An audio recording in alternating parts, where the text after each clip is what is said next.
Well, well, well. We are indeed back again. What an entrance, right? Do you know this? There's not many chances. In fact, I think this might be the only chance I've ever had of doing any form of entrance to a Superman song. So I had to take the chance. And you'll see why we used the Superman theme tune as the show goes on. So, good evening, good afternoon, good morning, good night, wherever you are in this absolutely insane world that we live in. Yikes. Where do you even begin? Anybody? At the beginning. We know, we know. Where is the beginning? Let's not go there, right? Let's not go there. Um, any time that I've had a debate, well, or spoken to anyone about what sort of age they think the Earth might be, it always tends to be everyone thinks different, right? Oh, it's such and such billion. Oh, it's 2020 gazillion. Oh, it's 2000. Oh, it's 10,000. Who knows, right? What is it? Who's gonna tell me how old it is? Who's willing to put weight behind an age of the earth? I mean, who would be who would be willing to put their weight behind anything these days? What a world we are in. Rapid form, rapid change at the moment. It went into it went up about 3 gears since the pandemic kicked off. And I kind of get the feeling, and we're always full of good news here. Uh, I kind of get the feeling that we ain't seen we ain't seen anything yet, and it's hard to imagine that, right? But I don't know. I mean, people know what I think. We've talked in the past about what the World Economic Forum are saying is going to happen. We know what's happening in the sky above. We know what's happening to the food, the water, the crops, the animals, the insects, us, of course. And when you combine it all together, it's a bit like, yikes, yeah. But of course, as individuals, you could never change it in a day, let's say, instantly. But it can be a daunting kind of thought. But in my own view, the bottom line is you've got to be open, you've got to be honest, at least with yourself, about how you feel about the world you're in.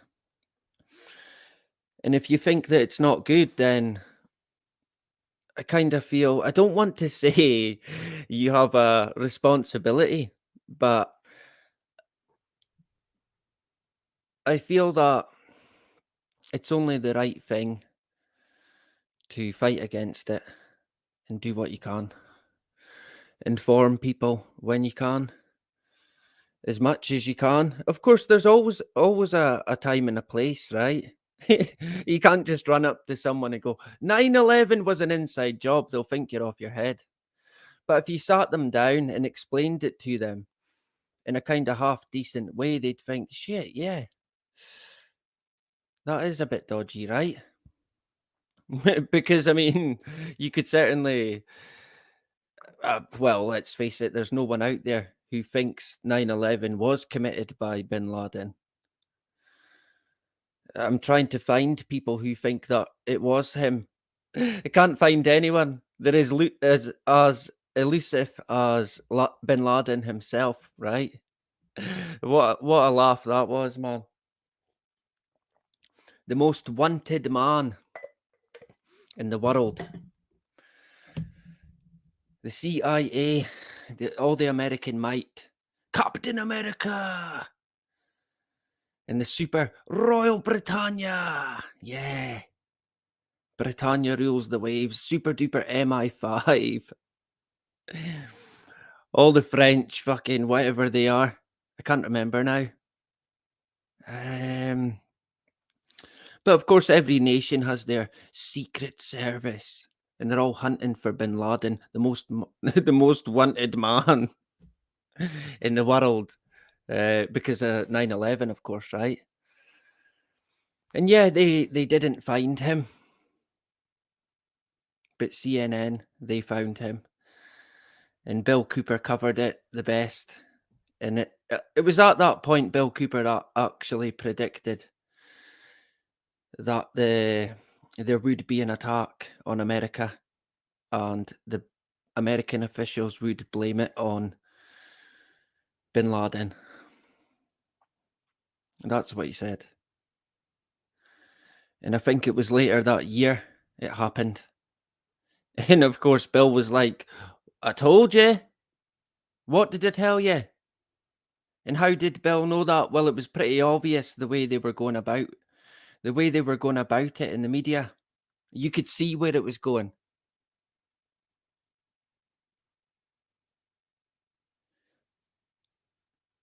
And I mean, Bin Laden and the Bin Laden family in itself is a gigantic rabbit hole. Let's go with that.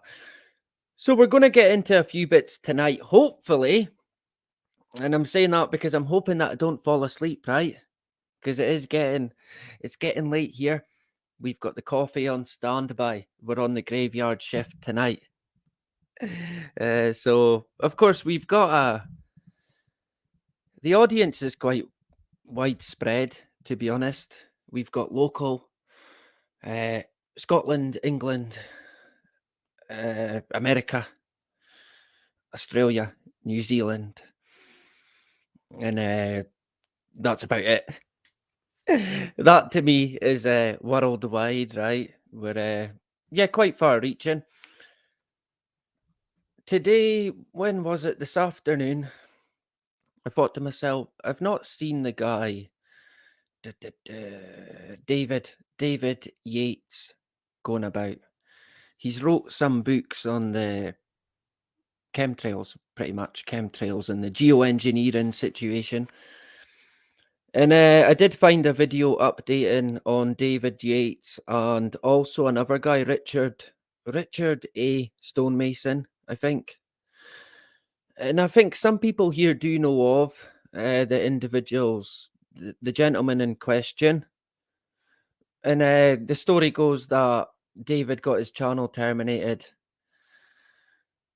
So I would be interested to see on what grounds it got terminated, because Muggins here got terminated twice on just about every fucking accusation you could think of. And of course, we beat it on 2 occasions. And I'm certainly wouldn't rule out beating it again, because we can't rule out getting terminated again. Touch wood, we don't, of course, but you never know. But if anyone out there knows David, I might try and get him myself in contact. I could maybe help him in regards to fighting against it for his appeal, because with 2 successful appeals, people wonder, well, how did he do it? He must be a shell, right? Yeah, sitting here on a big mountain of money. AI shell, sure. We can dream, I suppose, right? Anyway, we're getting into, actually, the other guy, Richard, seemingly he's not well. So that's quite sad. Hopefully he's going to be all right. Seemingly the guy Rob said he was really poorly. Richard A. Stonemason, he done live streams I don't think it got very many viewing, but I used to go and watch them quite often, and I would say hello. I mean, the viewers, it doesn't matter to me. If I like it or enjoy listening, I'm going to watch it, and that's it. And I know there was people here. I used to see a dog named Boo, and I think that might be it actually. Maybe one or two others, but I hope the guy Richard's going to be okay, and he's back again. Similar to John Davidson. I know John's not.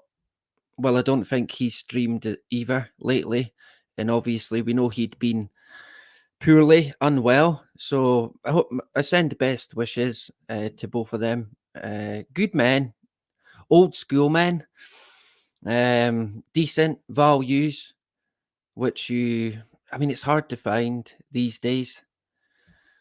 Uh, I mean, what are they doing to human beings, right? What are they doing to men? I mean, we've talked about, well, I've mentioned before, when it comes to these wars and mass killings of men, they're all alpha male men. They're all men that should be, in reality, a lot of them even here today, fighting against what is, in my view, the true enemy, the enemy within, right? What is it, Billy?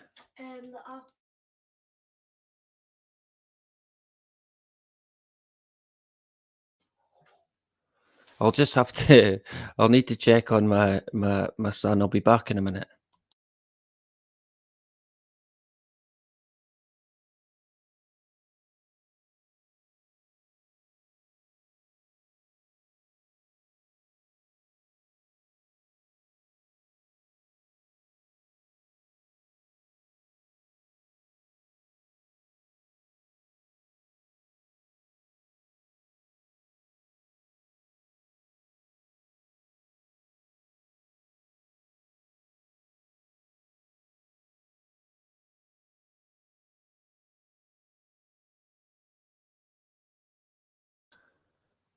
Kids, right? Honestly, who would have them? Honest to God, this is no word of a lie. My late father used to say to me, and I've said this before, but he used to say to me, "Whatever you do, William, do not have kids," with a straight face. I don't know what that said about me, right? Yeah, that was my son Billy in the hood. He's a good lad. He tries his best, right? Very sensitive. Really sensitive when it comes to, I don't know, everything, to be honest. Um, so I've kind of got to always box clever. I can't beat him when we play the computer. I call it a computer. The console. When we play that, I can't let him win.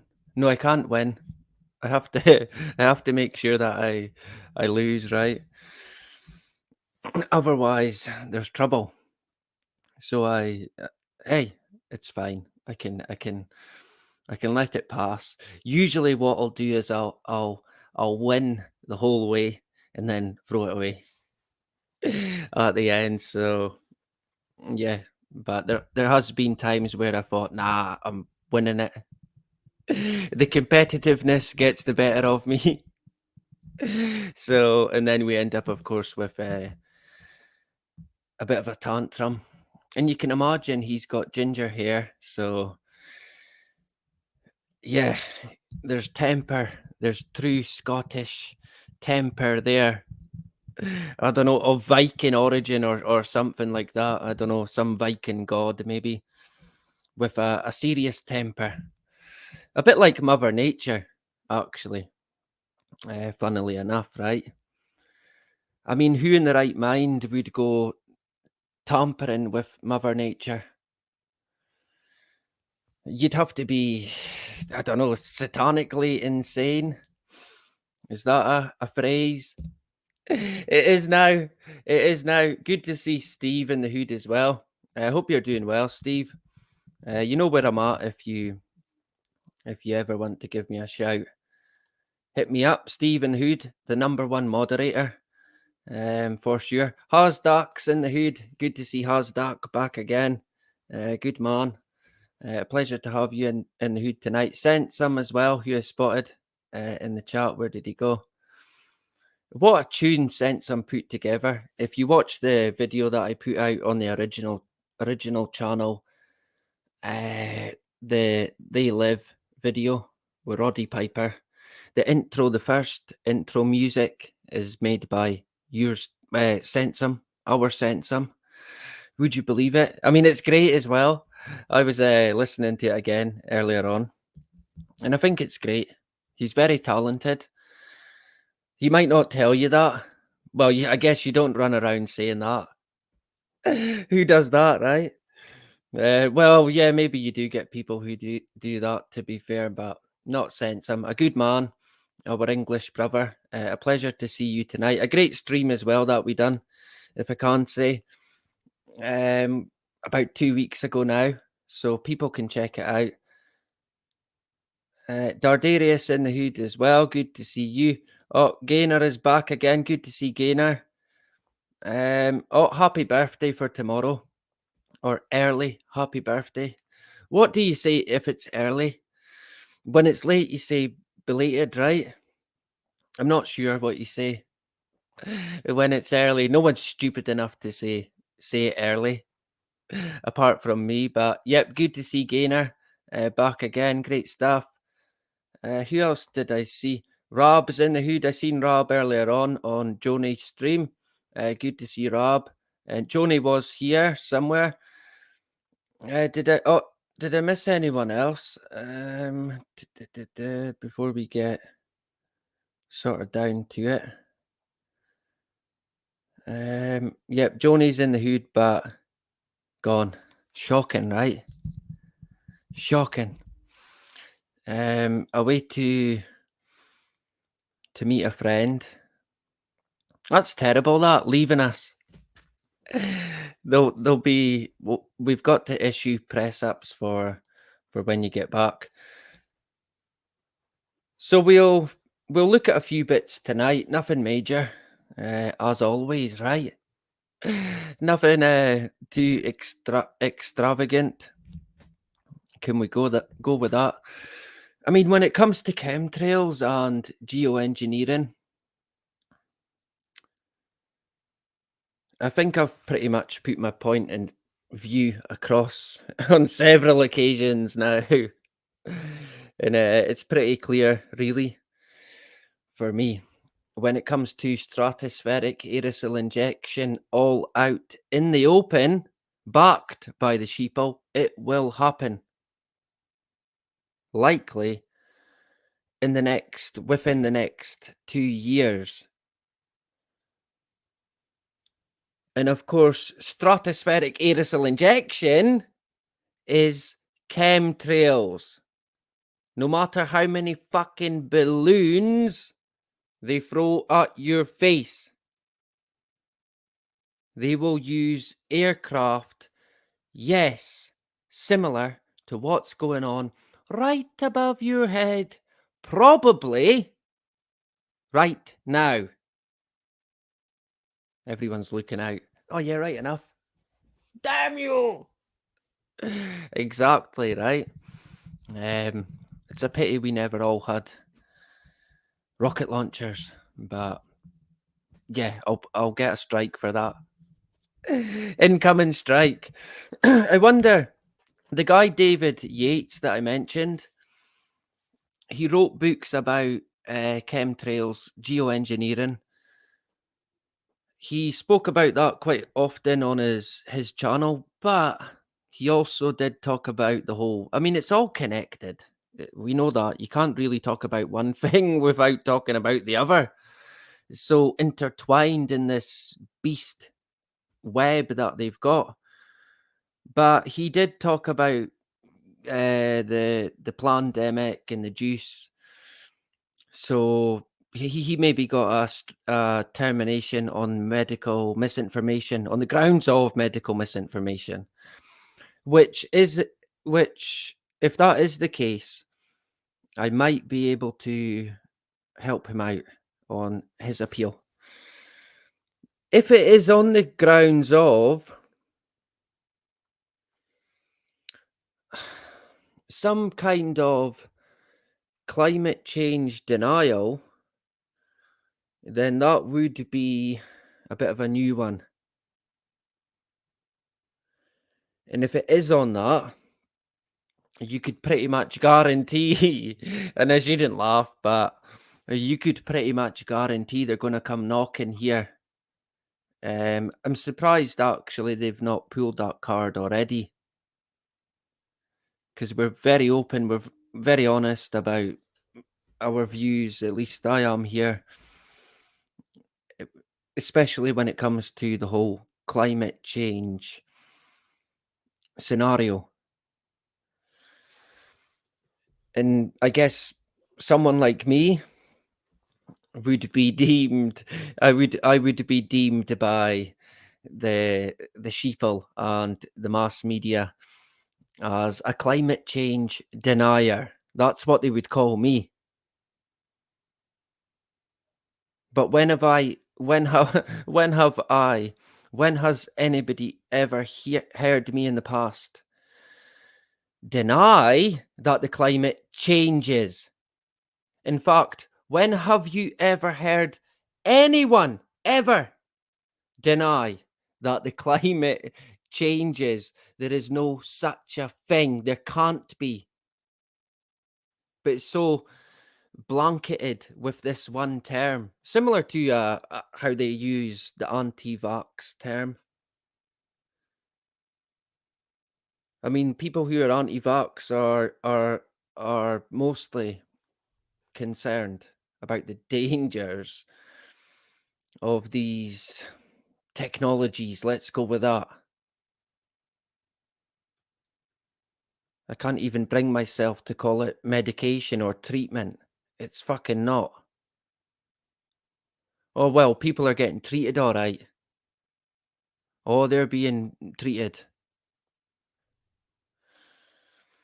And again, just on that, when it comes to the excess deaths, fucking hell. Honest to God, man. And yet still, just everything just carries on like normal. I'll tell you, if you wanted to make a good business at the moment, it would be building coffins. You would be a millionaire this time this time next year. I shouldn't laugh, but you would be loaded. But I think they want to do away with coffins as well. No, you can't have the coffin anymore. I've always kind of not really liked the idea of a coffin. I don't know. I'm not claustrophobic or anything like that. Not that it would matter when you're brown breed, but I don't know. I kind of don't like the idea of cremation or and being in a coffin under the ground. So not that I might have the pleasure of choosing, but I really don't know. So I'm unsure. My wife will have to pick probably. I think she might get me cremated, so I definitely don't come back. He's never coming back now. Yeah, man. And then burn me again, right? Burn it again. But I genuinely am unsure. I mean, it's not really something that you like to think about. But of course, we all get old, and we're none of us get any younger. So I'm unsure. But there's all kinds of mad shit now. They were talking about where they can. I mean, it's insane, right? They were talking about basically putting someone in a blender, and then they blend you down like a fucking smoothie. But they don't. Well, they're not quite eating it yet, but they can put you into a liquid, and then you can be used. I shouldn't laugh. I mean, it's insane, but they can turn you into water pretty much, and then you can be used to feed plants and stuff like that. And seemingly some people think that's a good idea. I mean, what can you do? What can you do with these people who they want the tyranny, they want the smart city, they want everything that comes along with it, because of course they think it's going to be good. Where do you begin with that? Carmel's in the hood as well. Rich must be about, right? I've got a I've got a new mouse tonight, so you might have to bear with me. It's a gaming mouse and it's got too many buttons on it. It's like why so many buttons? Excuse me. COVID, right? Do you know this? And I probably shouldn't say this, to be honest. Touch wood. But I've been I can't remember what the last time I was quite unwell. When was it? Some of you might remember better than me. Maybe it was. I'm unsure. But I remember the last time I was really not well. And I think it was the man flu. Ill health denier. Yeah, yep. That'll be the next one. But I did, and it's funny this as well because other people, more than two people in particular, have said the exact same thing. And it was that at the end of 2019, round about, I think October, September maybe, they got really unwell. And the way they described it, from what I can remember, I was similar. It was similar to the symptoms that I had. And obviously, this is just before the whole circus rolled into town. The circus of 2020. And I always I'm unsure as to I mean, it's pure speculation on my part, clearly. And I'm good at that, but I don't know. I think something went down, and a lot of people got ill. I don't know what the fuck they done, but it was like a precursor to the big show coming into town. And I can remember people saying, "Oh, that's what that must have been at the end of 2019." And my wife, at the time, my wife was ill as well, quite bad. And it was like, bloody hell, what the hell was that, right? But I always kind of thought, well, that must have been the flu, because I always remember my father saying, "Look, you'll know when you get the flu." I used to get a cold and say, "Oh, I've got the flu," and he would laugh and say, "Look, you've not got the flu, right? You know when you've got the flu." Maybe it was more common in his day than it is in mine, sort of. But I doubt that, to be honest, given the amount of treatments that we have today in the world. Of course, it's all to care for people, right? Yeah, it makes you better. Here, take some of these magic beans. Give me your money. Here, take these. It'll make you better. Yeah, sure. But you keep going back, of course, right?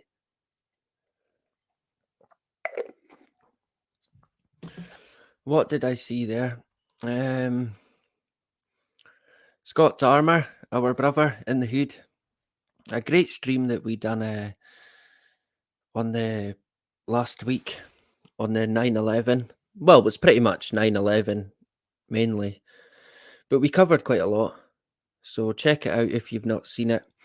A great stream, right? Did you see the front of the Economist magazine with Trump on the red carpet leading the way with 6 people rolling it out on their knees? No. What year? What year was that? Was that when he was president? I've not seen it. The Economist, I mean, yeah. Some of their covers, right? They are very strange. And I always tend to think, look at them mocking us, man. Putting it right in front of our faces. Pretty much laughing, right? It was this year. I've not seen it. Maybe we could have a look at it tonight if we get a chance. Scotty's in the hood as well. Started a new jobs, working on boats at the marina. Fantastic. That sounds great. That. Oh, that would be great. I'm sure you'll enjoy it, Scotty. Yeah, maybe not a marina in Scotland though, because yeah, I mean the weather now, fucking, it's terrible, man. And I looked at the forecast again: showers, thunderstorm, and of course, people are going to say, "Well, that must be climate change, right?" Hmm. What else could it be? And of course, there's no debate now that humans done it. Look at what you done. There's no debate. Even NASA said it. Are they not a space? No, they're not a space agency. Don't be stupid.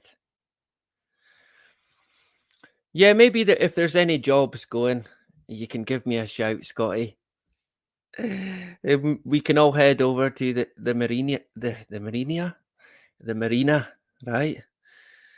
That would be great. Of course, I've got a bit of sea experience.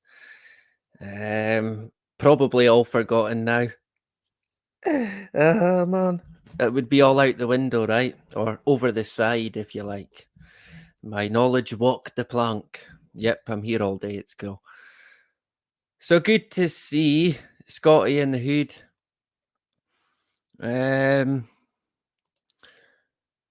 Wonder what cells they are making the new chicken from.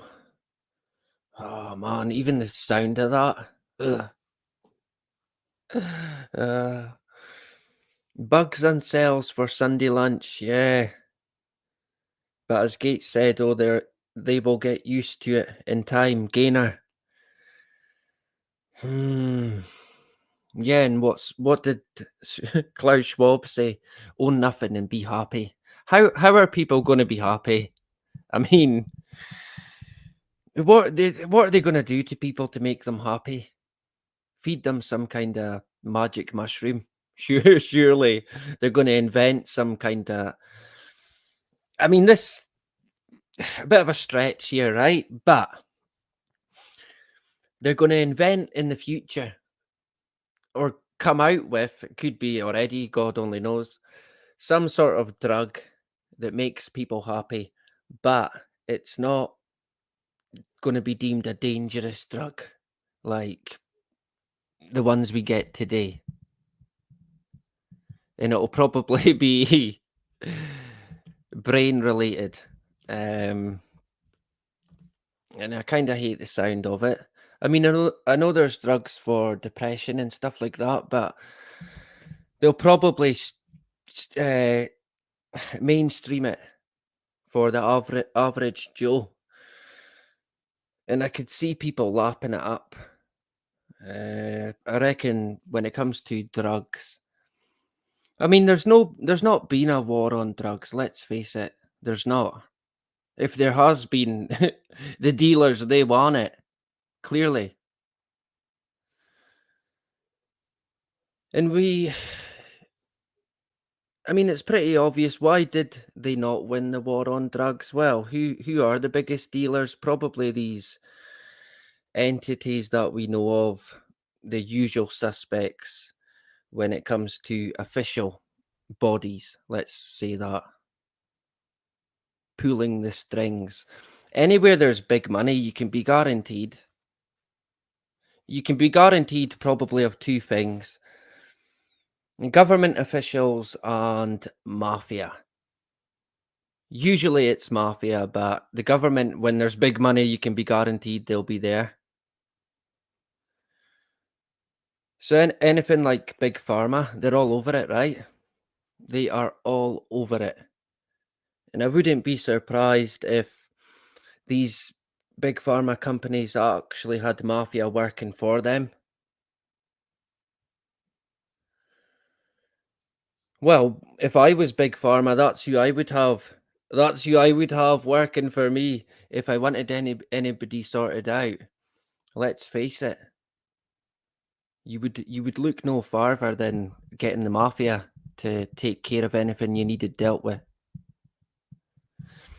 And I think if you step on the toes of big pharma, yeah, they come after you. I think someone like me, I don't think they would bother. You would need to be millions and millions of people paying attention to you. And that's never going to happen here. Let's face it, it's just never. But when it comes to these, I guess, experts in the field who come out and spill the beans, they're the people they go after. And they're the people we've seen being taken out. Oh, but it's an accident. Oh, suicide. Oh, natural heart attack. Yeah. I mean, it's hard to disagree with the kind of notion that we live in this movie. The whole world's like one big movie production. A bit like the Truman Show, right? But worse, let's face it. So we'll come back to the chat. We'll jump back in a sec. We almost went an hour. Yeah, the Roddy Piper interview that I put out was quite good. It was interesting as well, right? If you listen to it, he actually said, and he said in the podcast I sent you as well, he talked about, and he didn't say very much about it, but he always said when he mentioned his podcast, I'm going to tell the truth, and I'm going to get to the truth. I'm not going to hold back. And I kept thinking, well, about what? What are you talking about here? The truth about wrestling, or the truth about they live, the truth about the entertainment industry, just the truth about the world as a whole? And I think he started the podcast in 2012 and then he died in 2015, I'm pretty sure. And the guy Carpenter, yeah, John Carpenter, the creator of the movie They Live, he did say it was a documentary in an interview that he done with the Yahoo. And that was in I think 2015 as well. Maybe it was the year John died. Sorry, not John, Roddy. What's his real name? I'm unsure. I can never remember his real name. But in the movie, for some reason, I thought the main character was called John. I don't know why I thought that. Did anyone else think that? I think I got a Mandela effect, of course, just a me effect. But I remember thinking, wait a minute, his name's Nada? Like no name, basically. I think that's what it was in the book that it got adapted from. But for some reason, I thought his name was John. So I don't know why I thought that. Maybe I got mixed up with another John. But he was quite an interesting character, the guy. Yeah, Roddy Piper. And I think they used to say from Scotland, but he wasn't from Scotland. He was actually an illegal immigrant by the sounds of it. And they took him into America through the wrestling at quite a young age. And I was quite shocked at how much he actually did for the wrestling industry. Not a big fan of wrestling when I was younger, but I did watch it, and I did like the Royal Rumble was probably the one that I liked. But I mean, only in the 90s, even late 90s, I'd kind of had no interest in it. But a big fan of Hulk Hogan, I can remember that, and had figures, and I mean, every kid growing up then did pretty much, right? I would say, but I certainly had an interest in it. But it was interesting looking back because I've been looking at some of the shows that got done by Roddy Piper called Piper's Pit. So there might be more in the way of that to come. There's a video that I was going to make today, but I'll do it tomorrow if I get the chance. And it's about the Simpsons, and it's in fact we'll just leave it at that. I won't say anything more about it, but it's quite funny. You know how they say on The Simpsons they tell you the truth and so forth. So you might want to look out tomorrow for a video, and that will be on the original. That's life, but not as we know it. So good to see everyone in the hood tonight. It's a duck as well. A pleasure to see you back again. Dardarius in the hood. Anyone else that I missed? Likely, but we will jump back into the chat. We're on the graveyard shift tonight. We never get anyone anyway, right? So who are we trying to kid? But I am very grateful for anyone who does take the time to join, who takes the time to engage, whether it's watching or engaging. A thank you from the bottom of my heart to everyone that supports the content and as a whole. The channel itself, all the channels on YouTube, the website, it seems to get used quite a lot, to be fair. So I was unsure. I was unsure, kind of still on the fence, to be fair, to keep it or not. But I think I'm gonna keep it. I think, yeah, I quite like it. When the old website that I had, I didn't like it. That's when I done it through bloody, what was it called? Squarespace, I think, or Squarespaces, but it was shite. You couldn't live stream or anything like that. It was pish. So I had to do a bit more research and find a more suited platform that could host a website that would be matching of, I don't know, the people that are the folk that we are. So I've yeah, worked on it a wee bit, but I try and make it simple and not too, I don't know, like a headache when you go onto it. So I mean, it's always going to be a work in progress. But if you get a chance, check it out. Uh, I keep getting signed out. Well, I might have to look into that. I know Justine, the beautiful Justine, had an issue with getting signed in, but now she can, seemingly. So I don't know. And ask to rejoin. I'll have a look later tonight after this, and I'll see if I can see anything on my end, and we can hopefully sort it out, right? Although, yeah, me, the technician, the web technician here, jack of all trades, master at none. But I can try my best. Maybe there's an issue, so I'll have a look, and hopefully we can sort it out. And funnily enough, just only tonight, Justine messaged on the website chat and said that she just got logged in for the first time in a long time, so maybe I'll have to look into that. Do we necessarily need the login? Um, I think we kind of do for the group, but in saying that, the group's not really getting used, so I don't know if there's any point. I might just get rid of the group. I think there is about 45, 44 people on it. I think I might get rid of the group and just put a chat box, a live chat box where people can. Maybe you'll have to log in then as well. I don't know. I'll have a look and I'll see if I can sort it out.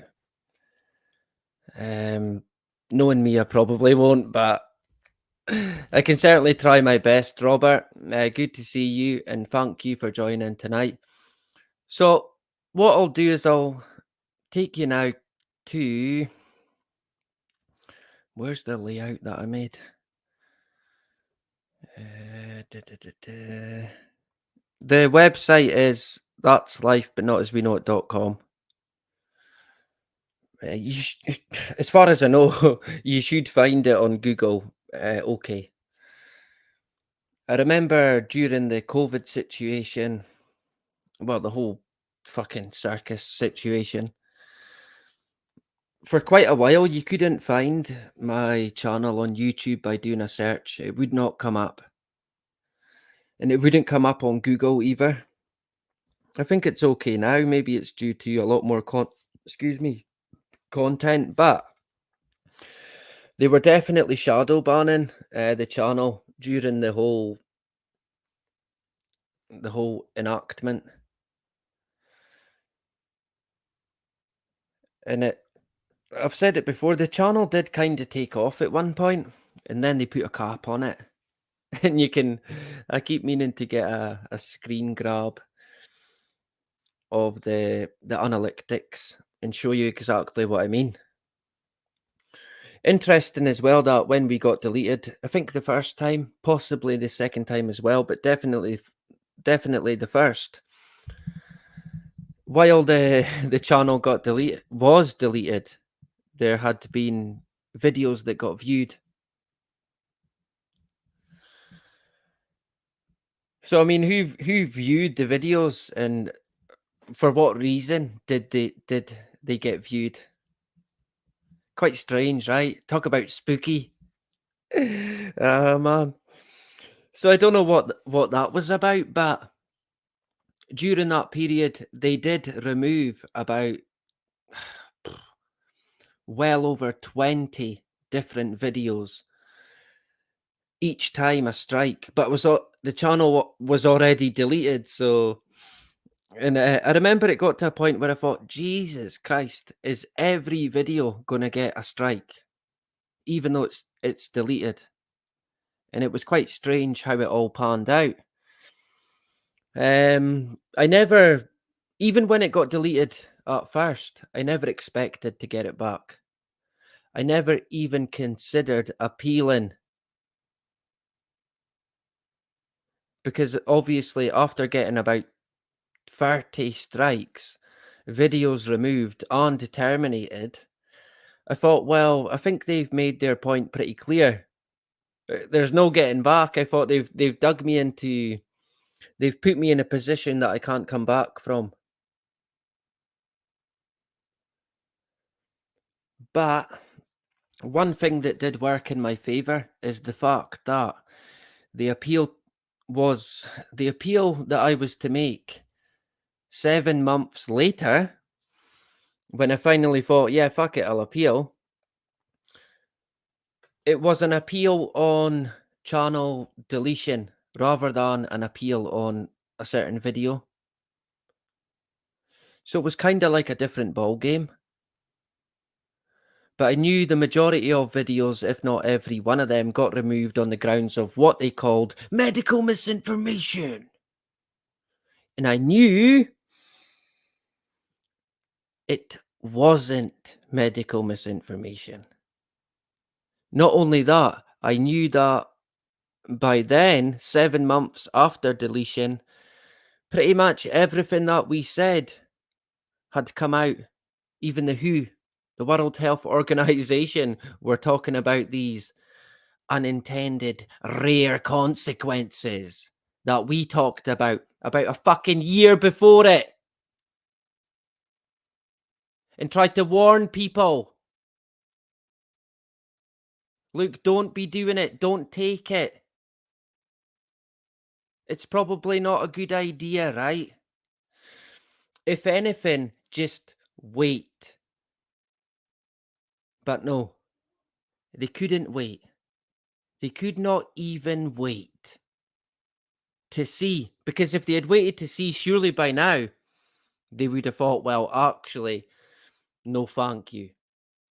But of course, unbelievably, people are still, as far as I'm aware, and I shouldn't laugh, but as far as I'm aware, they're still doing it. And we did try and say to people, and it was tough for a lot of folk to try and say to them, to friends and family, look, hey, you might want to think again, and and to what probably be ridiculed by the person or looked at like a fucking freak. I think a common one was, oh, well, you know better than all these scientists, these experts. Yeah, these experts that I wouldn't trust. And of course, then you just get ridiculed as well. And they'll make you a tinfoil hat, right? Here you go, put that on. Might not be a bad idea, actually, given the magnetic frequencies we are currently in. Oh man, let's not go there, right? The soup of electromagnetic fucking protons. There's a guy, stranger than fiction news, the guy Ron. He's been about for quite a long time, Ron. And he does quite a lot of stuff on EMF and he's done lots of stuff, to be fair. But he talks a lot about shielding. And I kind of feel like you might be wasting your time with shielding. It would be like a losing battle, that. I can understand it to an extent, but he did talk about how, oh, you can get a big sheet of metal, fucking iron, but put it under your bed. And I thought, I'd probably draw the line at that, to be fair. I mean, what is that going to prevent?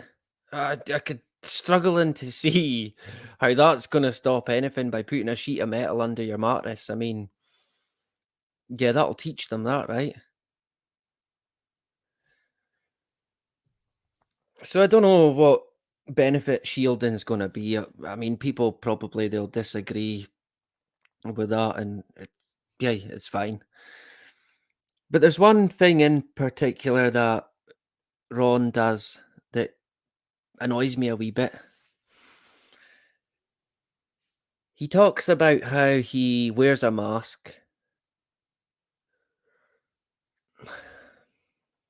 He talks about how he wears a mask and he wears it with pride.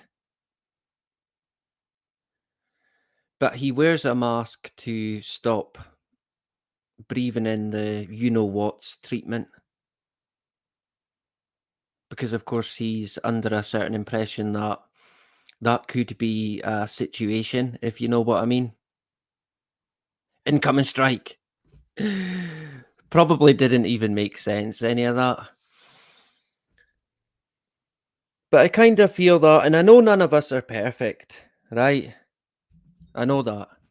But I feel similar to the metal sheet, this mask that the guy talks about, there's just, I don't see any point in it whatsoever. I mean, I get where he's coming from, but if you really look into the effects of these I'm trying to watch what I'm saying here. If you really look into the science in regards to what wearing masks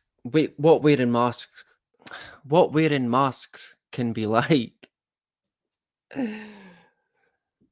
it's not good. Put it that way. It's certainly not a.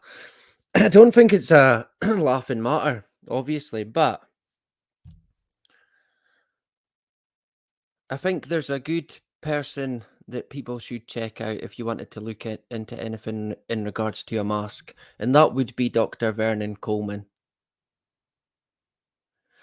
And if you watch what he's got to say about them, you won't bother with them anymore.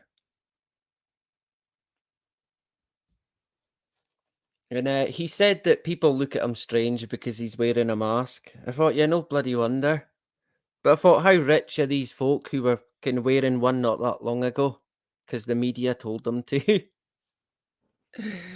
uh, I don't think I've seen any lately, and that makes me happy. I like that. I hope people have seen through it and thought, nah. But I mean, there's got to be people out there, they won't let them go. They simply won't. They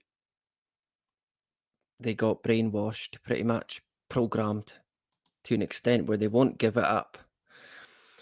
Of course, these people think they're doing the right thing. They think they're doing the honorable thing, their duty, like they're this kind of hero. And it shows you how, I mean, again, I shouldn't laugh, but it shows you how well these entities can trick you. Talk about digging our own grave, right? People lining up around the block for a treatment that they think is going to help them and make them live. Against what? I mean, I'm still kind of in a bit of shock as to the amount of people that I seen queuing up at the Jabatoir, the juice factory. And I kid you not, and it is no word of a lie, and I told this story pretty much the week it happened. The very first time I walked by, there was an ambulance there, and it was taking a guy away in a wheelchair. The very first week it was open. And I mean, fucking hell. Eh, honestly, they're all standing there in the queue. What was going through their fucking mind, man? The guy was getting taken away in an ambulance. What did they think had happened? He had bumped his head? Oh, he must have bumped his head on the door on the way in. Yeah. I still to this day find that astonishing. Honest to God, I could not believe it. You could not fucking make that up, man. And that was at the very, very beginning. And even then, little did I know what was a way to unfold. And when you talk about people getting it right, Dolores Cahill, the Irish doctor, Jesus, boy, did she call it to a T. And every single thing that she said would happen has happened. Unfortunately. And I mean, if you don't know of Dolores, you'll want to check her out. But if you don't know the sort of things she predicted everything that's happening now with the in regards to the super duper treatment.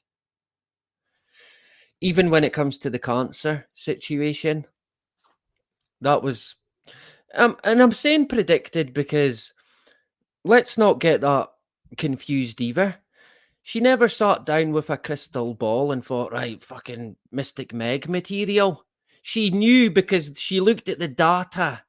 She looked at the previous studies that got done, the previous work that got done. It was all there in black and white. So anybody who looked at that could see that what they were away to do was never a good idea. But they done it anyway, right? They done it. They still done it. And when I think about the biggest implementer, the biggest tool, the biggest instrument in getting the juice out there, it was the government. They were the biggest pusher. It wasn't even the it wasn't even really the adverts in the media. It was the fucking government that done it. Pretty much single-handedly.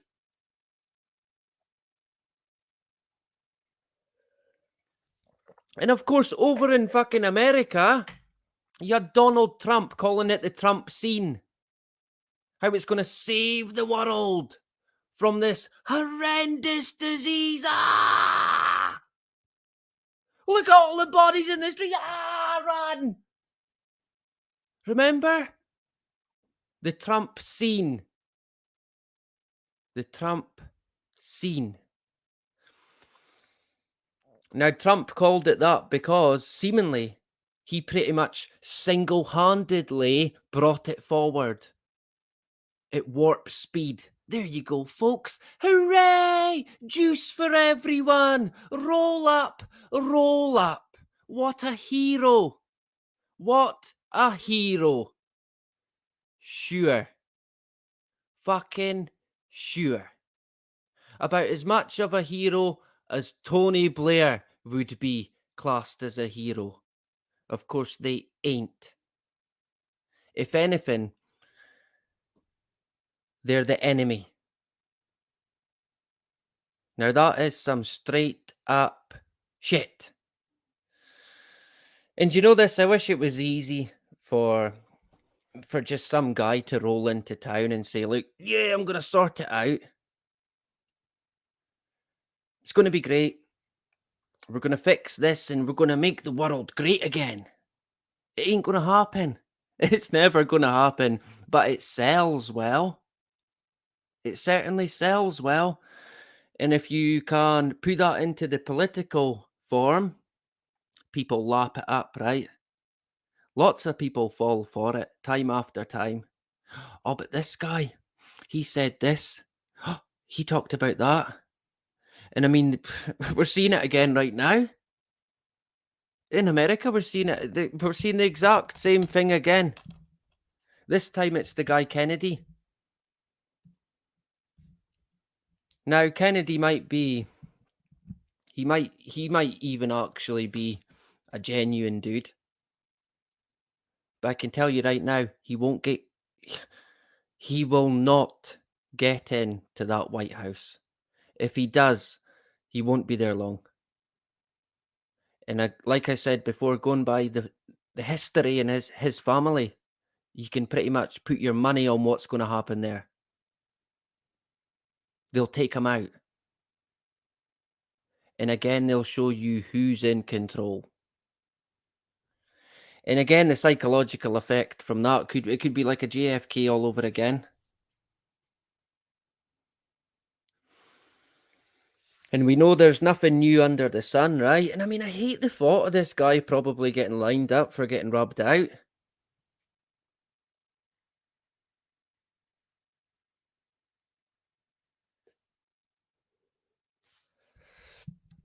But that's the kind of way I see it panning out. I could be wrong. Of course, it would be all theatre anyway. You would never know what to believe if something was to go down.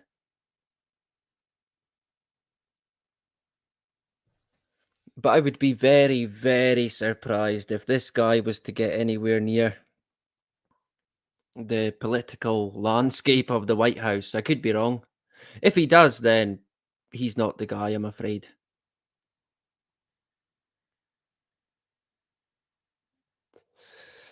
I'm unsure if the guy can be trusted. I've not really looked into him too much. He seems to speak a lot of good stuff, but we've heard that before as well. People can talk a good game, all right, Politicians are great at that, right? They're like a salesman.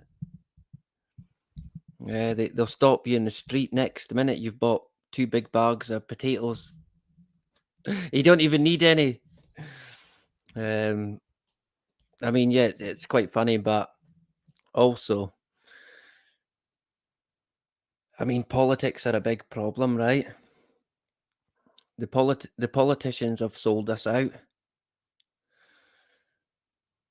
A lot of the times I don't emphasize how big a problem I think that is because on one hand, I've got to consider, well, the way the hate crime situation is in Scotland, I'm likely to get a knock on the door at some point. What was it you said about so and so? Hmm. And then what will I be then? A domestic terrorist, probably. I think I noticed, did someone in Australia get arrested? I think it might have been recent. They got arrested for, I shouldn't laugh, but a post about COVID, I think. And remember at the height of that bloody drama, Australia was mental, right? I mean, I can remember thinking it was bad here, and then I was looking into Australia, and we've got people here from Australia who were telling me about it as well, and I thought, yikes, it's not too bad here after all.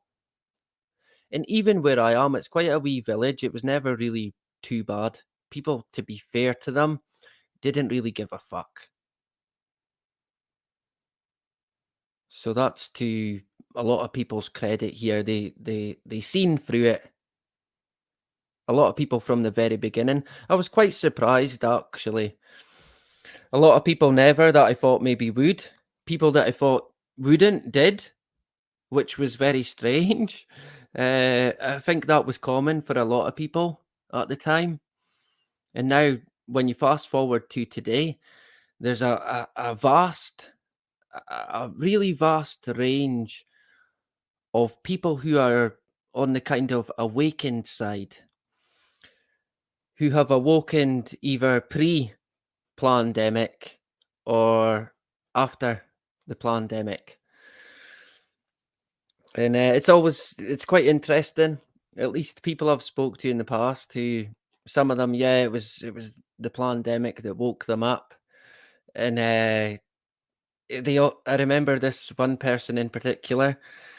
They were like, well, you'll know this and you'll know that, and they tend to think that because you were awakened before it, then you know, then you know pretty much everything, right? But of course, no one does know everything.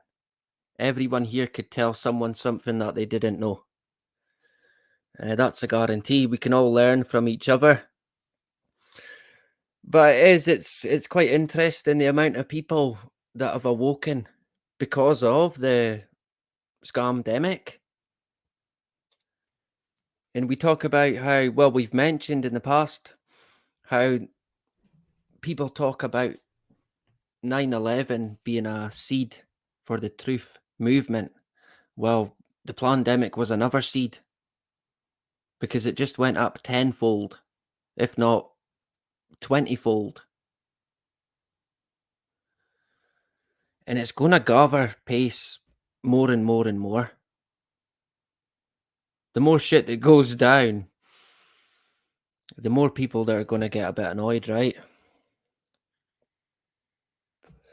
So I'll take you now to. Can I work this screen? Share. We went a bit longer there. Someone should have said, look, just get on with it, man. Man, get them off. Let me see, where am I going here? Think about there, maybe. Do we need the audio? Yeah, no, I don't think we do. Does anyone know? We should be sharing. Let me see. Hooray! We have left off. Running low on coffee, typical. I made it too early and drank most of it before I started. Stupid, man. This is why I need someone here to make the coffee. Is my son Rich about? See, I'd get my son Billy to do it, but he's pretty much in his bed. Not only that, I don't want him touching the bloody coffee machine. He'll break it. He'll break it, right? And that would be terrible. That would be a nightmare. Oh, I'd see Jack Clean in the hood. A pleasure to see Jack Clean tonight. I hope you're doing well. Who else did I see? Frogs as well in the hood. Good to see Frogs back again. Did I miss anyone else? No. Probably. We'll jump back into the chat. Can I keep an eye? Let me see. I'll try and keep an eye out. I'm not really a tea drinker, to be honest. I used to be, but coffee now. Not even really so much cappuccino today. I kind of went off cappuccino. Flat white. Just a coffee or a flat white is my tipple pretty much. Unless I'm at the football, then which I might be at tomorrow, actually. And I've not. It's been ages since I've been at the football because it's on a mid-term. So I don't know. I might treat myself to a single malt, or I don't know, something nice, and enjoy it, savor it, right? Instead of this binging. Savor it and watch my team get absolutely humiliated. So that'll be fun, right? That'll be fun. But I'm unsure. I'll see what sort of time I've got tomorrow. If I can't make it, I might have to give it a miss.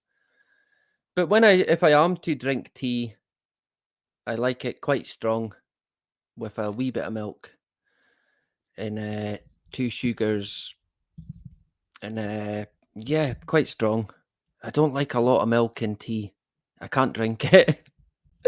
And that's a horrible situation to be in, that when if you're at someone's house and they make you a cup of tea and you say, look, tell them how you want it, and they come back and it's a fucking cup of milk, but you've got to drink it. You've got to drink it, right? You've got to at least try and attempt to drink it. You can't not. That would be like refusing. I don't know, but in Scotland, I don't know what it's like in England, but in Scotland, if someone gives you food or something to drink, you fucking eat it or you drink it. Even if it kills you, even if it kills you, you have the respect to eat it, no matter what it is, right? That's I don't know if that's a Scottish thing or a UK, probably a British sort of thing, to be fair.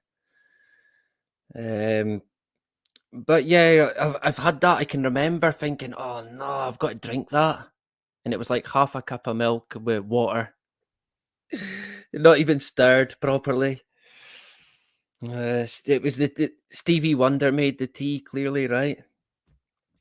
So I can remember I managed to drink some, but I never drank it all and acted like forgot my tea was there. Oh, it's cold now, right? Psh, in the bin, down the sink. Oh well, I'll get one next time. But I do quite enjoy the fruit teas as well. There was what was it? A wild berry or cranberry? I'm unsure, but I really liked it. But it was not on its own. I had to put sugar. I put sugar, 2 spoons of sugar, and yeah, it was like it was really nice in the winter time. So I enjoy that. Or yeah, sometimes hot chocolate as well. I enjoy that at night. Uh, Guilty pleasure, right? Guilty pleasure, but there you go.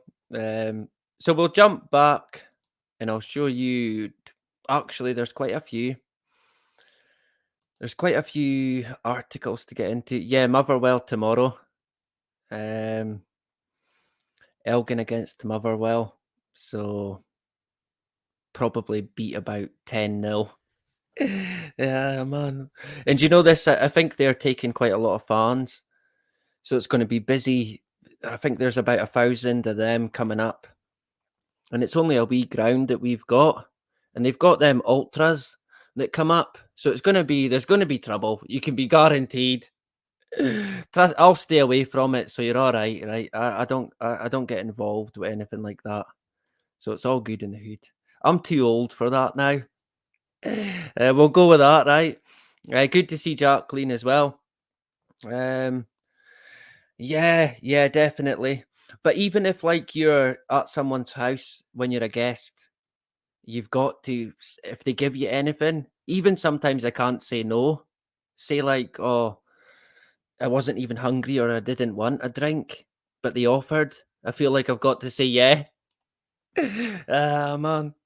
Too kind, too just stupid, to be honest. But you feel like it's being, I don't know, courteous and part of the welcoming, I guess.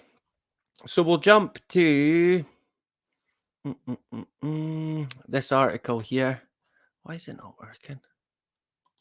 Ah, there we go.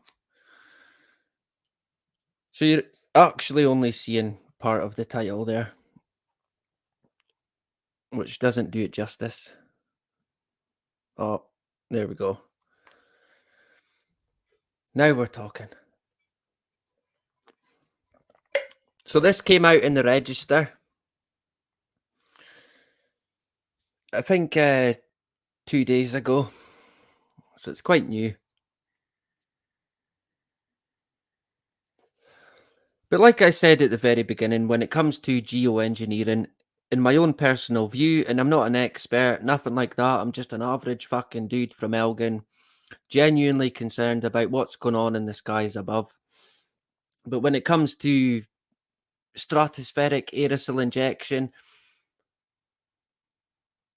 deemed as geoengineering in the name of getting to a target called net zero, it is going to happen. Now, some people, even at this stage, they don't even know what geoengineering is. They've never heard of it.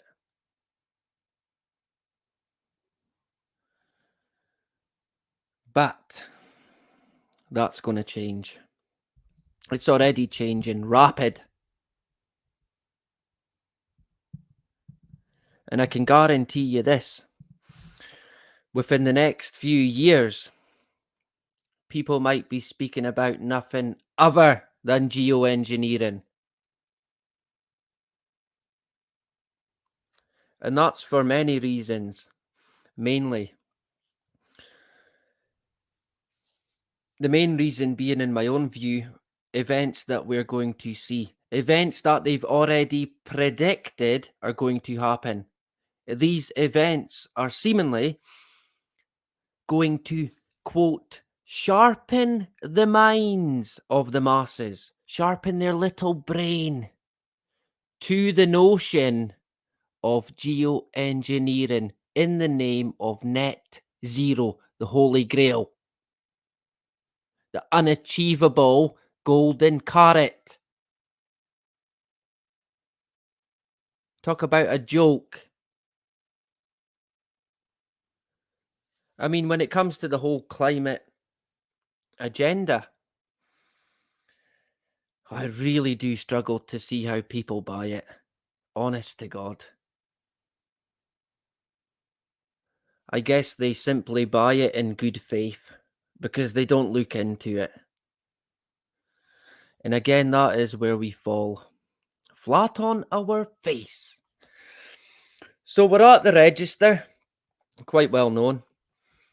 Fancy tinkering? Huh?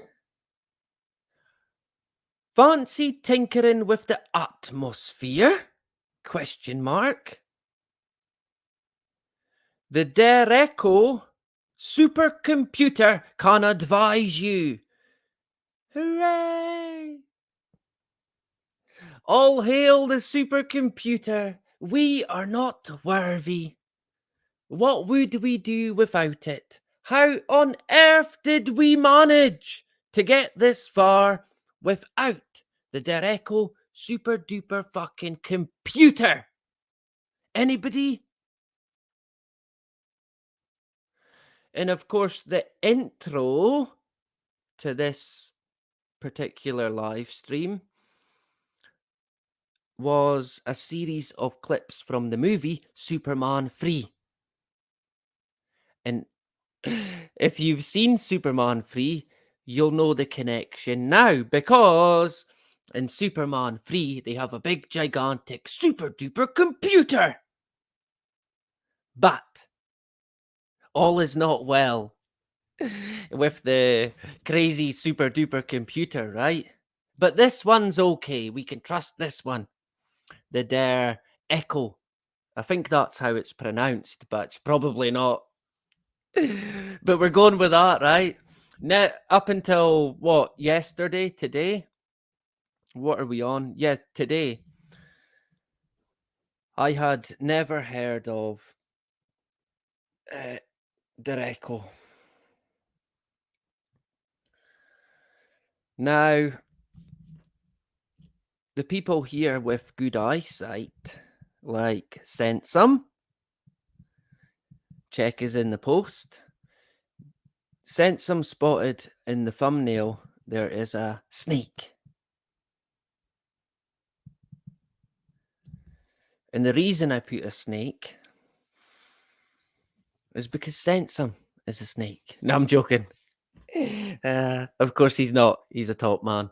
The reason I put that snake is because of this company, Dereco, and in particular because of their logo. And you'll maybe see why. Do you know this? When it comes to computers, don't ask me. I have not got the slightest clue about any of it. Honest to God. When it comes to technology, I am fucking hopeless. The best I know is if it's not working, switch it off and switch it on again. If that don't fix it, phone the guy up. That's that. Google it. That's the probably the go-to, right? But when it comes to talking about computers and what they can do and how they're made and fucking anything like that, we will avoid that to a certain extent because I'm not talking about something I don't know anything about whatsoever. Although to be fair, yeah, I guess we kind of do that anyway, right? But it's usually good to at least have an idea of what you're covering to an extent, right? Rich, I know, but there you go. So the Dereco supercomputer, it can advise you on tinkering, just a wee tinker over here and a wee tinker over here with the atmosphere. Yeah. Totally fine, totally nothing to worry about. Sit down. Watch the Eurovision. Tell you what, watch Elon Musk knock fuck out of Mark Zuckerberg. That'll keep them entertained, right? I mean, that still cracks me up, that. Honest to God, man. Uh, do you know, I don't know what to make of that. Honestly, I don't. We should have probably predicted that would happen. I mean, what's going to be next, man?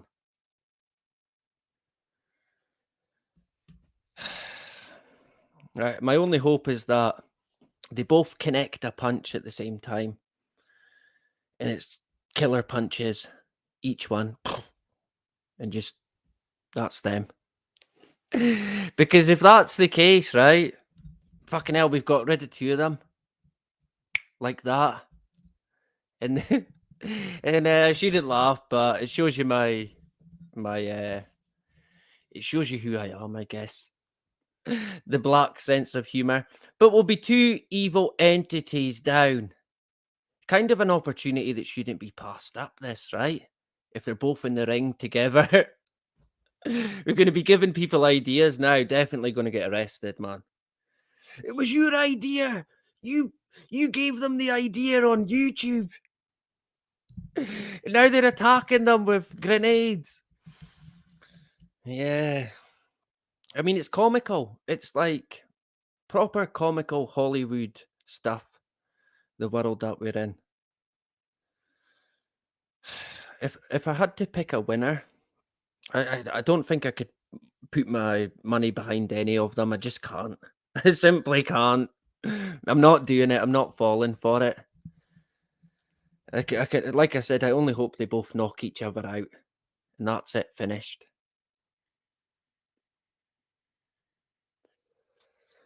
But there'll be more to it. There's probably going to be a rematch as well, like the UFC. I did used to quite like MMA, going back a bit. Mm, I was more into boxing, to be honest. Grew up with my dad, a boxer, not a boxer, a boxing trainer, a coach. So sort of boxing in the family from a young age, and I always kind of thought boxing was the way to go. If you wanted to fight someone, you boxed them. I've still kind of, I'm still kind of got that mentality, but I mean, when it comes to a street fight, it's a different kettle of fish, right? You've got to be first straight away. You can't fuck about in a street fight. In boxing, in the ring, it's a bit different. Well, it's completely different from a street fight. Street fighting's a bit more like the cage fighting. And when that goes down, anything can happen, to be fair. Serious injuries can happen at the most unexpected of moments. And I've seen it happen up even here on nights out. People get knocked out. Uh, bloody split skull, bleeding from the skull, bleeding from the ears. Uh, not good. Never good to be involved. I remember one guy in particular, and it was quite an older guy, and he got hit for no reason whatsoever. The guy just fucking knocked him out. A younger guy for no reason whatsoever, and the guy fell back onto the ground and burst his head open on the ground. And I went over, and I was like, fucking hell. I had to take my jacket off, and I had to put my jacket under the guy's head. And the police came, and they phoned an ambulance. And the guy's daughter came over, and she was in bits. She was in absolute bits. And I was like, look, the guy just hit him for no reason. He was just in the wrong place at the wrong time, and this fucking idiot whacked him one in the face. And that's what happens. And when you're on a night out, these sort of things, a lot of these people, they go uptown and they go on nights out, and they're destined to get into trouble. It was always the place. I always knew any time if I, and this is going back a few years now, but anytime I kind of thought, well, fuck, I'm up for a bit of a carry on, that's where I would go, because you would find it straight away. If you go looking for trouble, you will find it. No two ways about it.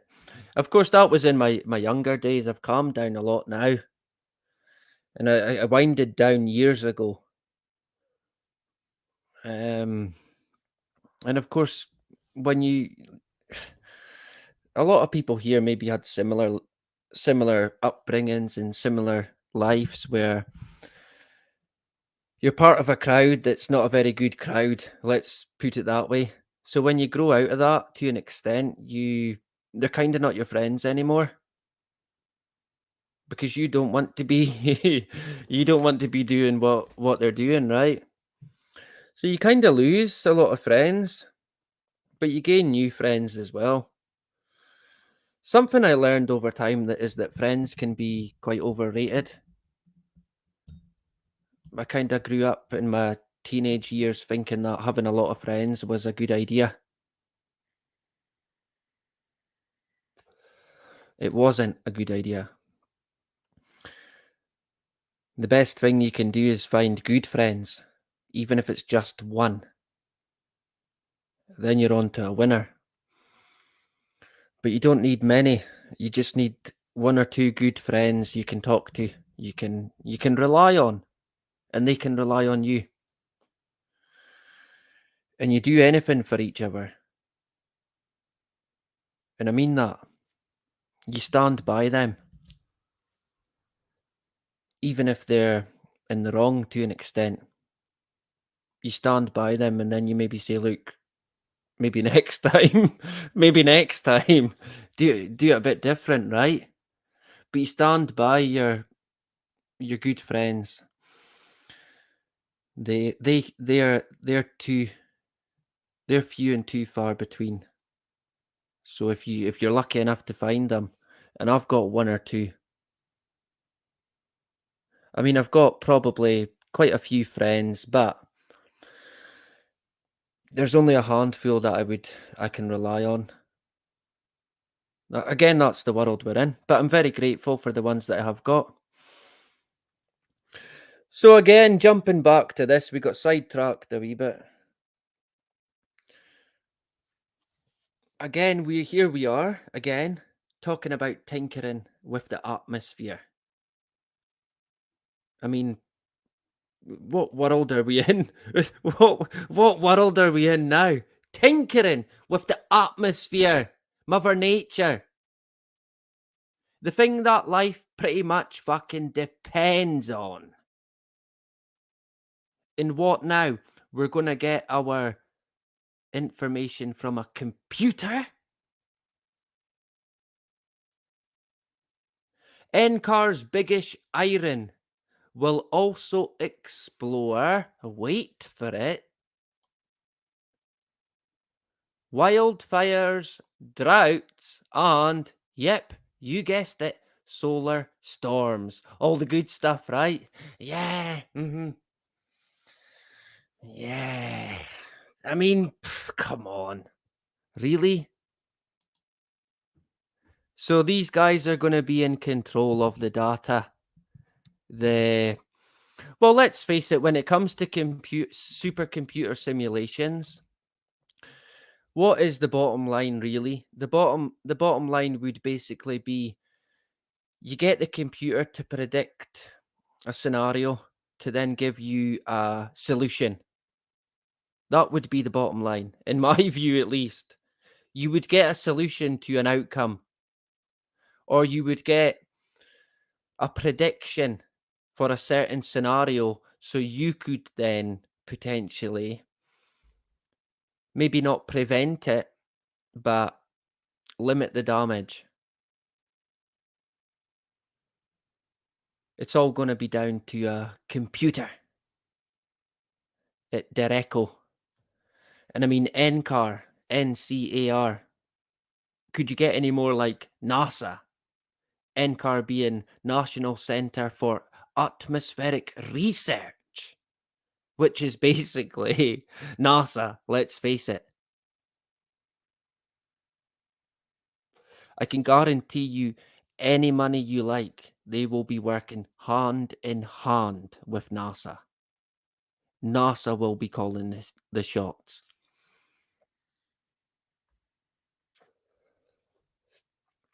And what a surprise, wildfires, right? Given what we consider them to be like. Oh, and drought as well, yeah. Oh, and of course, solar storms. Who'd have thought it? Shock horror. So we know all about what geoengineering is, seemingly. We know all about it. So we'll skim through this to an extent.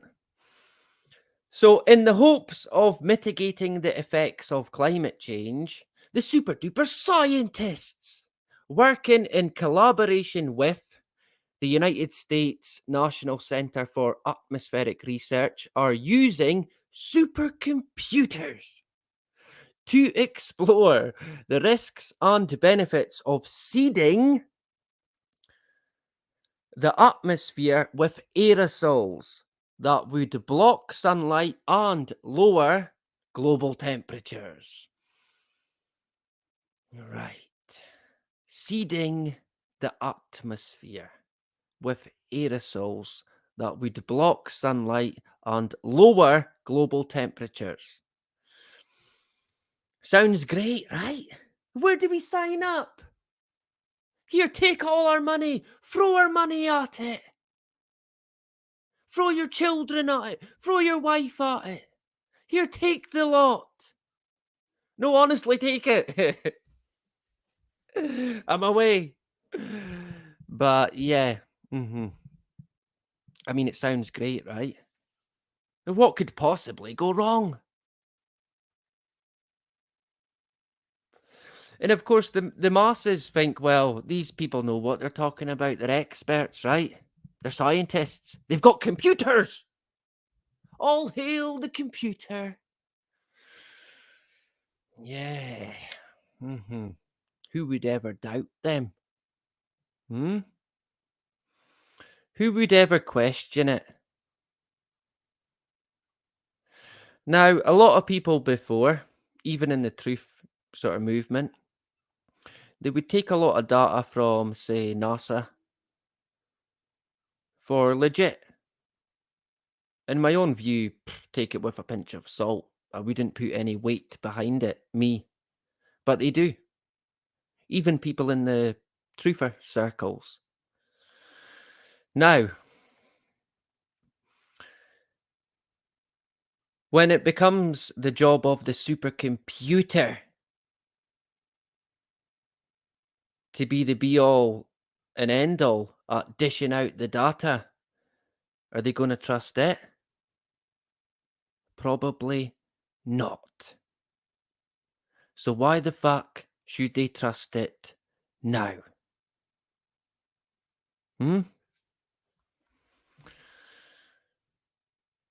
Maybe they will trust the supercomputer, but I doubt it very much. I can't see anybody thinking that this is going to be a good idea. I mean, even the sheeple man will be thinking, wait a minute, did they not do computer modeling in the pandemic and it was completely and utterly bullshit? Yeah, that's pretty much the same super duper computer modeling. We are not worthy. So even the sheeple on the street are probably going to think, nah, I don't know if I can trust it. Of course, they probably wouldn't think any further than that. But how anyone can take NASA for granted on anything is kind of beyond me. They do nothing but deceive.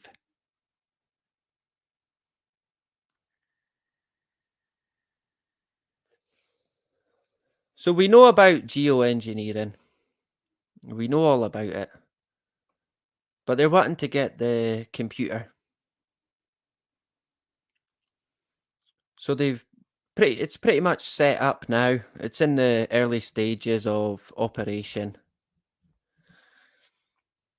So to expand on it a bit more, among the first to get their dirty paws on the system are researchers at Colorado State University who plan to use their Echo to model large ensemble simulations to assess the influence of climate change on convective storms in South America.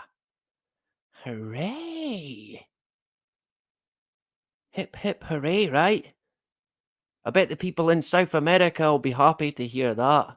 Yeah, look out, South America. The super duper computer is on its way. Oh, man. Of course, it won't end there. It won't be they won't be the lucky ones, of course. The researchers hope these models will help shine a light on the impact of stratospheric aerosol injection on weather patterns closer to the surface. Yeah, so wait, not way up in the space-sphere? No, not in the space-sphere. Close. Yeah, fucking close, alright. One major concern around stratospheric aerosol injection is that using it to lower global temperature could cause weather patterns to shift in a way that has unexpected consequences, like reduced crop yields due to drought. Shock horror. Sound familiar? I bet it does. Hmm? Yeah, and remember, geoengineering is not chemtrailing. It's not happening right now. That's a conspiracy theory. Similar to the conspiracy theory that we need carbon in the atmosphere. We don't. We need to remove it now. Plants don't need it. Don't be silly. Sit down. Sure. Let's go with that.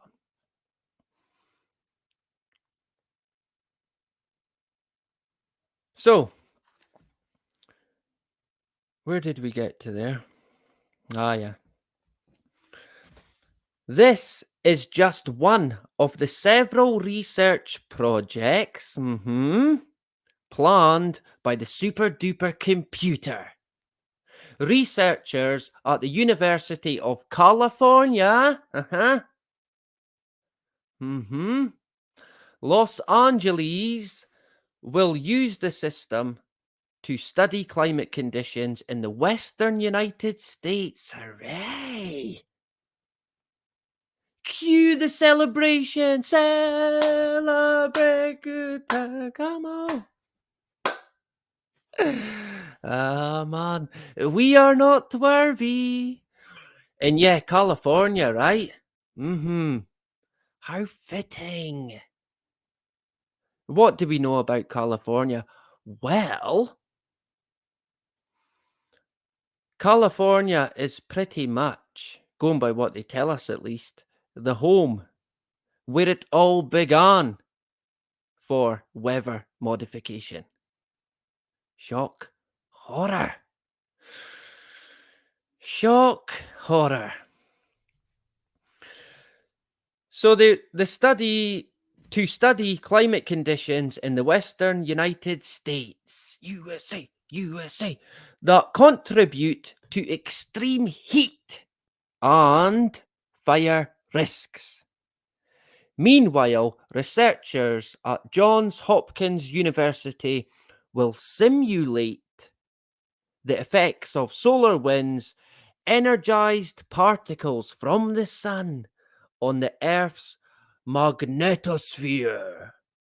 Yeah.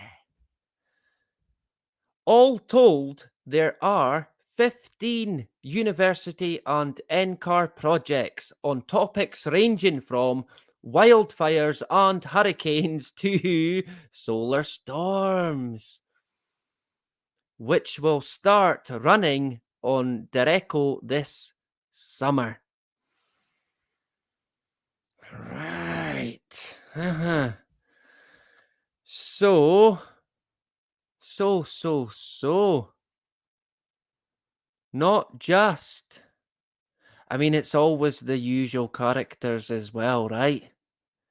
There's never a situation that occurs that makes me think, oh, actually, wait a minute, maybe we're wrong here. Maybe we're wrong. Maybe I'm wrong here. Hip, hip, fucking hooray! No. It's always, always, always, always, always reaffirmed, if you like, in concrete, time after time.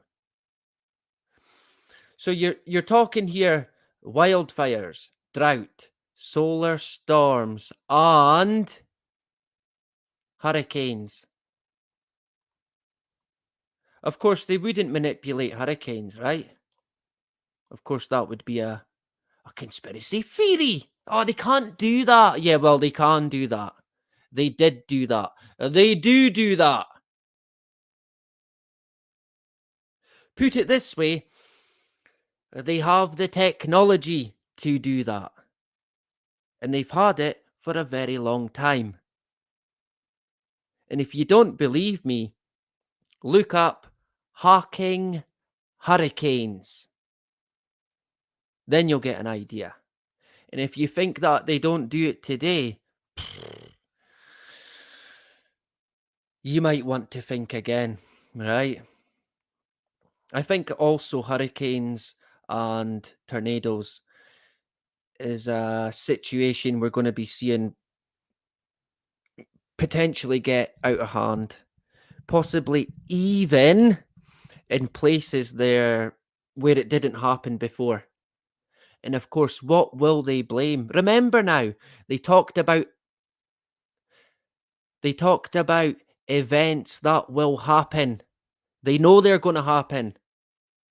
And these events are going to sharpen people's minds. They said that, the experts. What are these events going to be? How bad does a weather event need to be to sharpen someone's mind to the fucking insane reaction that is geoengineering? What are they going to do? Because in my own view, it won't be natural. It will not be natural. It'll be them. You can be guaranteed it will be them. And they do not miss a fucking trick. They will jump on the back of it like there's no tomorrow. And eventually they're going to be rounding us all up. Like rounding up all the nations into this one spot. This super new world, if you like. Hooray! Probably covered in some sort of glass dome. You know, like in The Simpsons, right? Yeah. Then it becomes clear. Ah, so that's what that one was. Indeed. So we've got the supercomputer, which is great. And also they mentioned there the Superman movie. Actually, do I need to change the screen? I think I do. Now, I got my mouse to make it quicker, but when it comes to me, more hurry, less of the speed. Typical, right? We might have to get a drink because we could go late tonight. It could be a late one. I know I can hear everyone sighing. God's sake. Trust me, I'm an expert at sighing, and I could hear it. I could literally hear it. It's fucking going on forever. So I'll show you this one just now. And then I might have to get a drink. A double whiskey galore. Has anyone seen that movie, Whiskey Galore? Sensem's bound to have seen it, right? Surely. Right, we can get rid of that supercomputer. Is that Superman or is that Star Wars? I'm always unsure. You'd think I would know. I just played the fucking theme. What does it go like again? I'm sure that's Star Wars. They must be similar, them, right? Man, they must be. Honest to God. Is Carmel leaving us? Terrible. Definitely press ups. Oh man, we can't have it. We might let her off, right? She's away to work. You've got to put food on the table. And you need to keep Rich happy as well. Right? So yeah, good to see Carmel. I mean, yeah, we went. Hey, you've got nearly 2 hours, so decent enough, right? And thank you for engaging on the That's Life But Not As We Know It website. That's Life But Not As We Know It.com. Check it out. Maybe I should do an advert for it, right? Or pay one of these fucking AI blockbuster.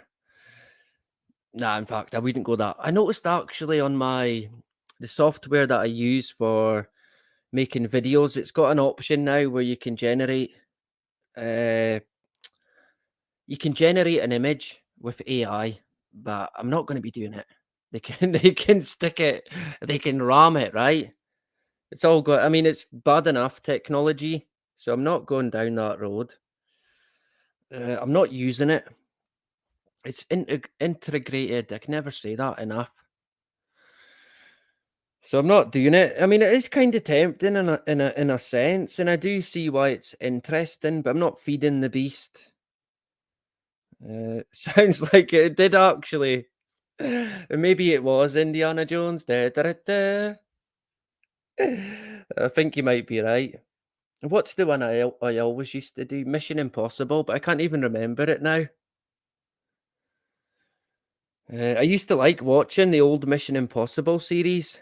I thought they were great. I liked that and watching the old James Bond films. Quite a big fan. Quite a big fan back in the day. What about my singing voice? I don't have one. Maybe that's what you were saying. Sounds like Indiana Jones. Well, it's not. It was me. But thank you for the compliment. Maybe I am Indiana Jones. Maybe I am. I don't think it sounded like the A team. Fucking hell. No one's sure now, right? We just don't know. We don't know. We might have to play Superman again to try and get it right. Someone might have to send the lyrics, the keynotes, right? Yeah, I can play a wee bit of one of them on the harmonica, I'm sure. Or is that Batman actually? I can't even remember. There's only about three songs that I can almost play. And one of them is Cold as Ice by I think Foreigner and Silent Night. That's my whack. That's as good as I get, although I'm quite good free form. We'll go with that. I like to play to songs that don't often get done in harmonica. And I probably play it. I don't know. I'm not even sure. I don't. It's not like I even learn. I just play it freehand in the hope that I'll learn. One of these days, I'll be able to just play any song. Don't hold your breath there, though, right? So, Superman 3. I probably did sing A Team instead, but there you go. It is Tal Banoki after all, right? So, has anyone here seen Superman 3? It came out. What year did it come out? Sensum. He'll know. He's the movie expert. If John's about, he might know, right? Surely. Of course, it was Christopher Reeves. Quite a good actor. Christopher Reeves. Fell off a horse, of course, did he? I can remember people saying, well, even Superman is not invincible. Oh, my battery. Now, where's that bloody plug? Oh, typical. Ever the pro. Ever the pro. There we go. We're sorted now. We're all good in the hood. We almost had a computer breakdown.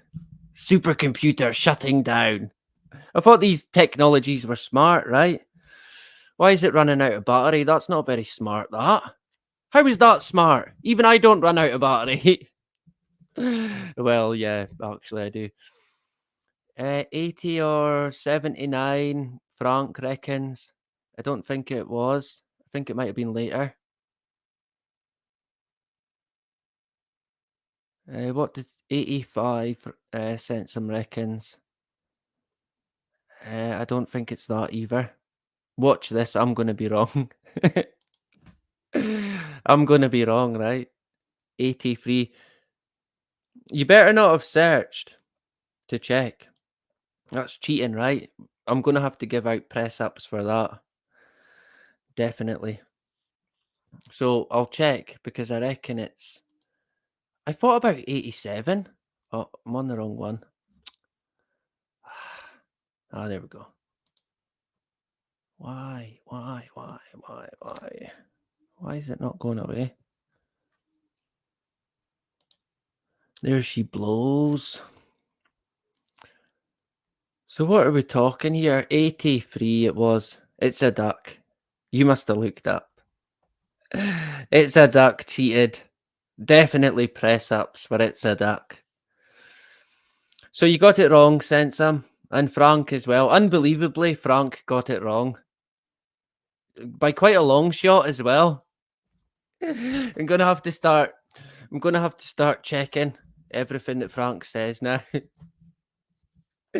Of course, Frank's usually on the money. Of course, Sensum got it wrong, but we knew that was going to be the case. And of course, I got it wrong, right? I kind of thought 87. I'm sure there is a Superman in 87. That's what it must be, right? We'll go with that. Uh, Frank saw the first in the cinema. Oh, that must have been quite good, right? Back in the day. Back in the 1800s, that must have been pretty cool. I mean, the 80s, right? Well, the first one, that must have came out in the early 80s. Surely it wasn't the 70s it came out, the first one. Maybe it was.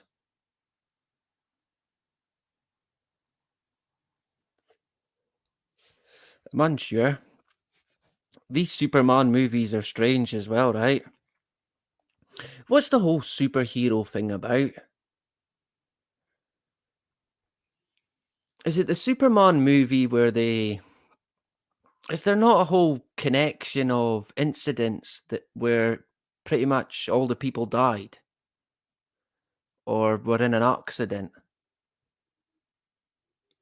Or is that is that a completely different film? 79. Whoa. Yikes. Interesting, right? I didn't think it was that far. Yeah, so I wasn't even born. Crazy. Yeah, I think a different world, right? Mm-hmm. Yeah, even the 90s. I mean, I said it the other day as well. Going into the year 2000, it was a different kettle of fish.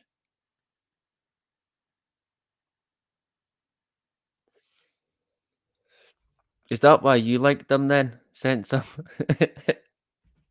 Is that why you were a big fan of the movies?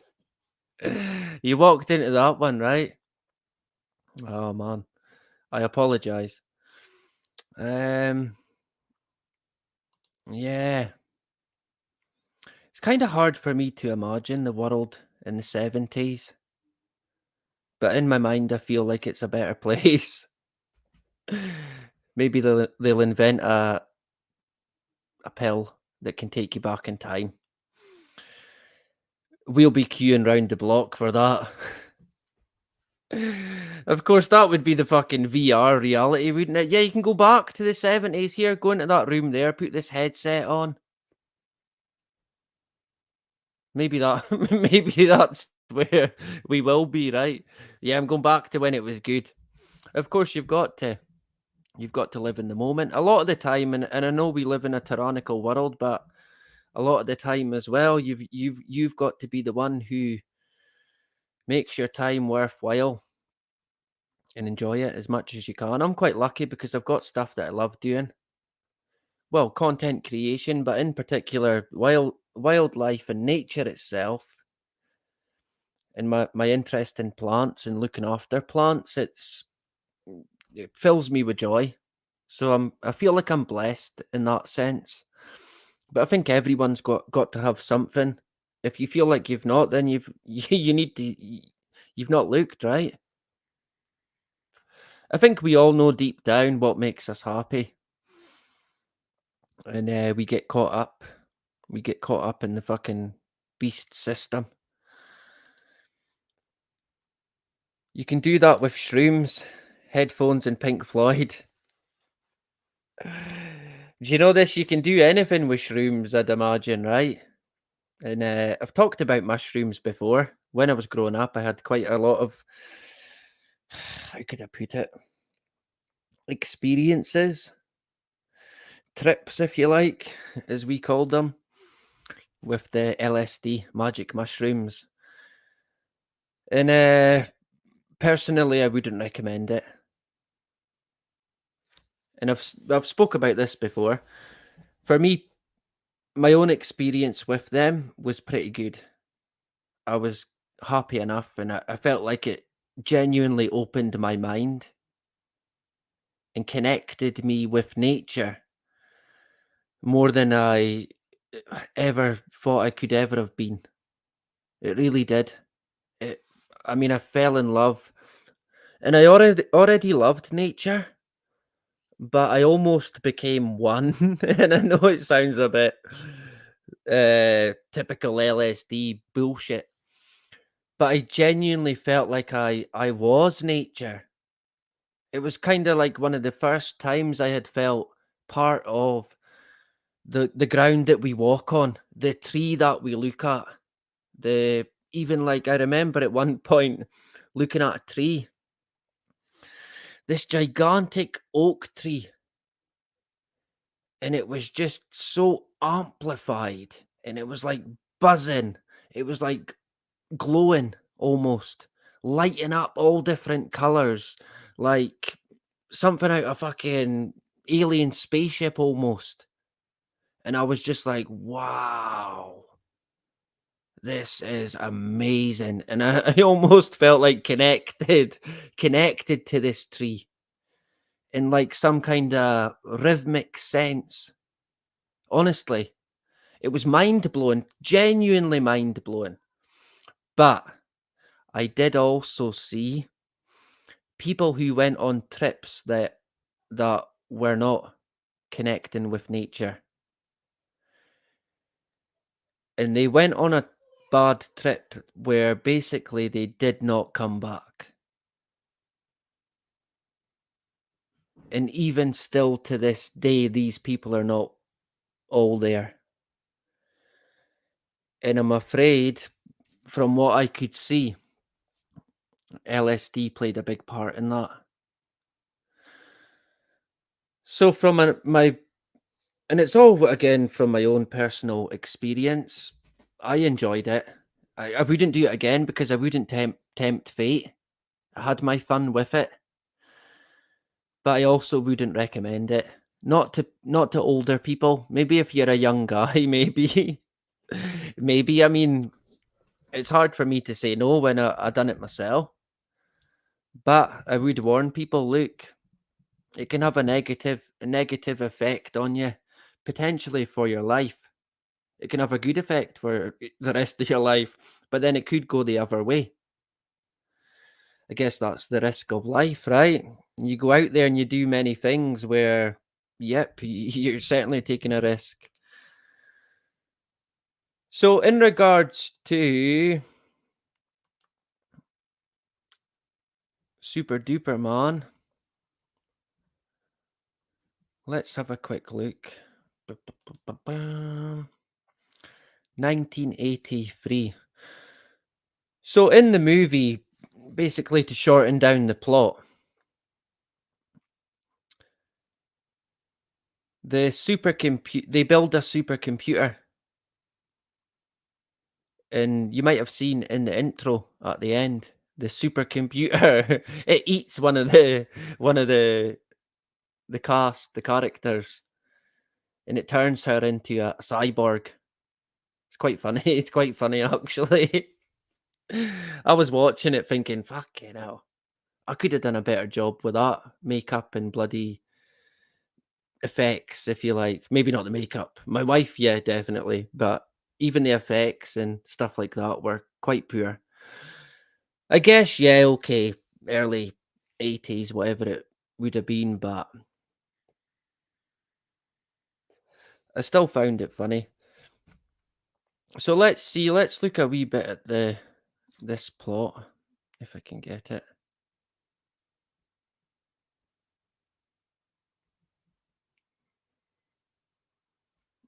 Um,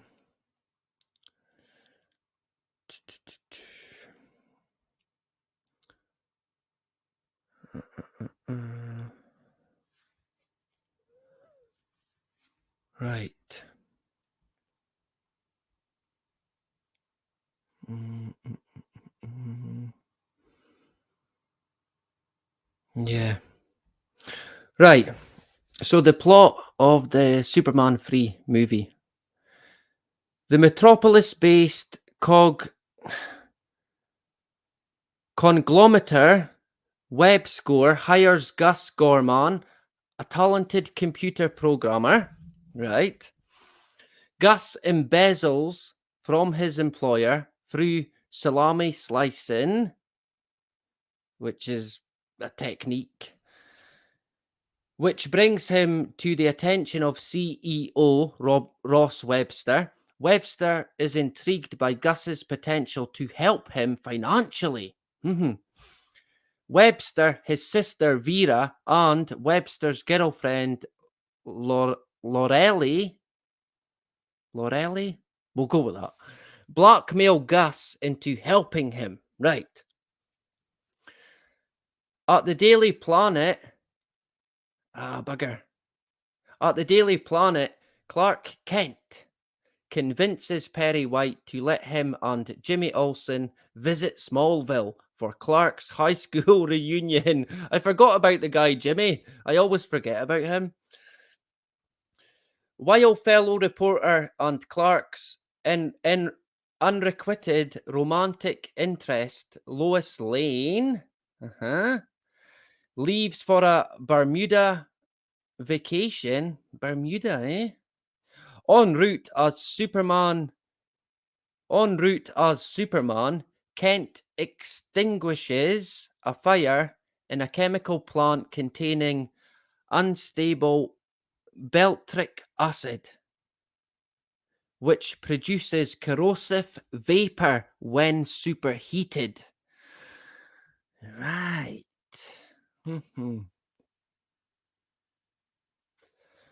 Interesting. Interesting. At the reunion, Clark reunites with childhood friend Lana Lang, a divorcee with a young son named Ricky Clark. No, sorry, with a young son named Ricky. Right, not Ricky Clark. I was thinking there, wait a minute. When did Superman meet this friend? So a divorcee with a young son named Ricky. Clark is harassed by Brad Wilson, his former bully, and Lana's ex-boyfriend. Later, while having a picnic with Lana, Superman saves an unconscious Ricky from being killed by a combine harvester. Right. I kind of want to see that scene now. I'm sure I've seen the movie, but I can't really remember it that well. I can't kind of recall the combine scene, I think.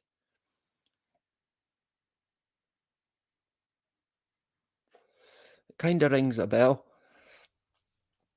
So he saved the guy. What was he doing in a bloody combine? Just about getting killed by a combine harvester. Excuse me.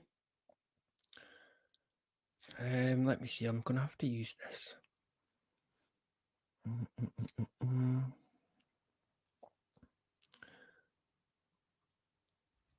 Right. So, infuriated by Columbia's refusal To do business with him, Webster orders Gus to command Vulcan, an American weather satellite, to create a tornado to destroy Colombia's coffee crop, allowing Webster to corner the market. Yeah.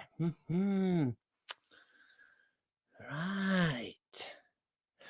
Gus travels to Smallville to use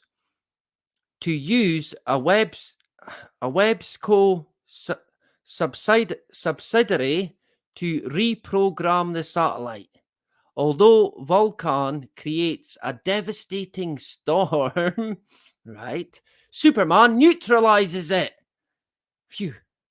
Seeing Superman as a threat to his plans, Webster orders Gus to fabricate kryptonite. Gus uses Vulcan to locate and analyze Krypton's debris. As one of the elements of kryptonite is unknown, he substitutes tar, T-A-R. Forget kryptonite. We'll use cigarettes. That'll do it. That'll fucking kill him. That'll get the bugger. Yeah. I mean, yeah, definitely, right? Tar. We should just use tar. Man. I don't know why I find that so funny. You don't need kryptonite. You can use tar.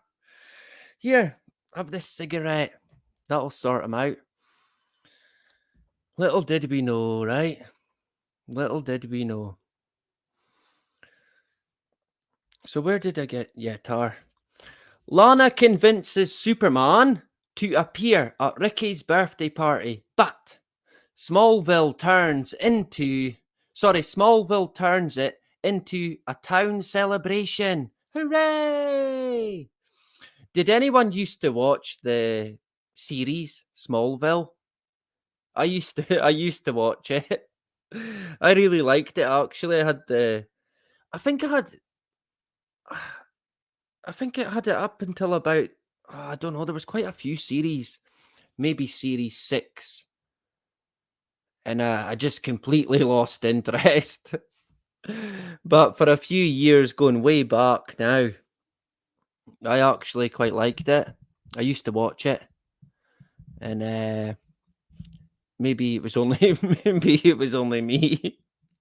Is there anyone else here who watched Smallville with Superman and Lois? And what was the other girl? The actor actually got charged on child trafficking. I'm forgetting her name now. Because I remember thinking, bloody hell. Is there anyone in Hollywood who's not tainted? Or would that be a stupid question? Stupid question, right? I heard you all saying that. Get them all! Fucking stupid questions at this time of night in the morning.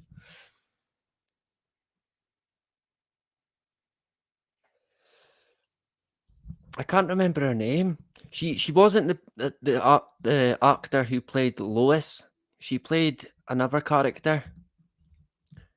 I can't remember her bloody name. We might get back to it. So they use cigarettes. Why not? So Lana convinces Superman to appear at Ricky's birthday party, but Smallville turns it into a town celebration. Gus and Vera, disguised as army officers, give Superman the flawed kryptonite as an award. Here you go, Superman! Hooray! Not a bad idea, that, right? Here's your award. Yeah. Although it has no immediate effect, Superman becomes selfish and then commits petty acts of vandalism, such as straightening the Leaning Tower of Pisa and blowing out the Olympic flame. Naughty, naughty, naughty, naughty, naughty. How dare he fix the Leaning Tower of Pisa? I think I remember that scene as well. Do I remember the Olympic scene? I don't think I do. Interesting, right?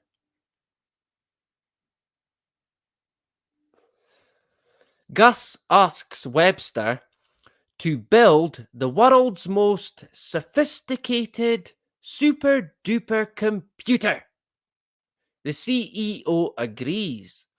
If Gus creates if Gus creates an energy crisis by directing all oil tankers to the middle of the Atlantic Ocean, when the captain of one tanker insists on maintaining his original course,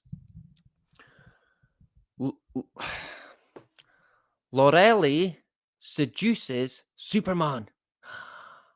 We've all got our flaws, right? Persuading him to waylay the tanker and to breach its double hull, causing an oil spill. Dun, dun, dun. The villains decamp to the supercomputer's location in Glen Canyon. Doesn't sound good, right? There's trouble afoot. Quick, get Superman. Oh, it doesn't look good for Superman. Superman suffers a nervous break. See, even Superman can't take it sometimes.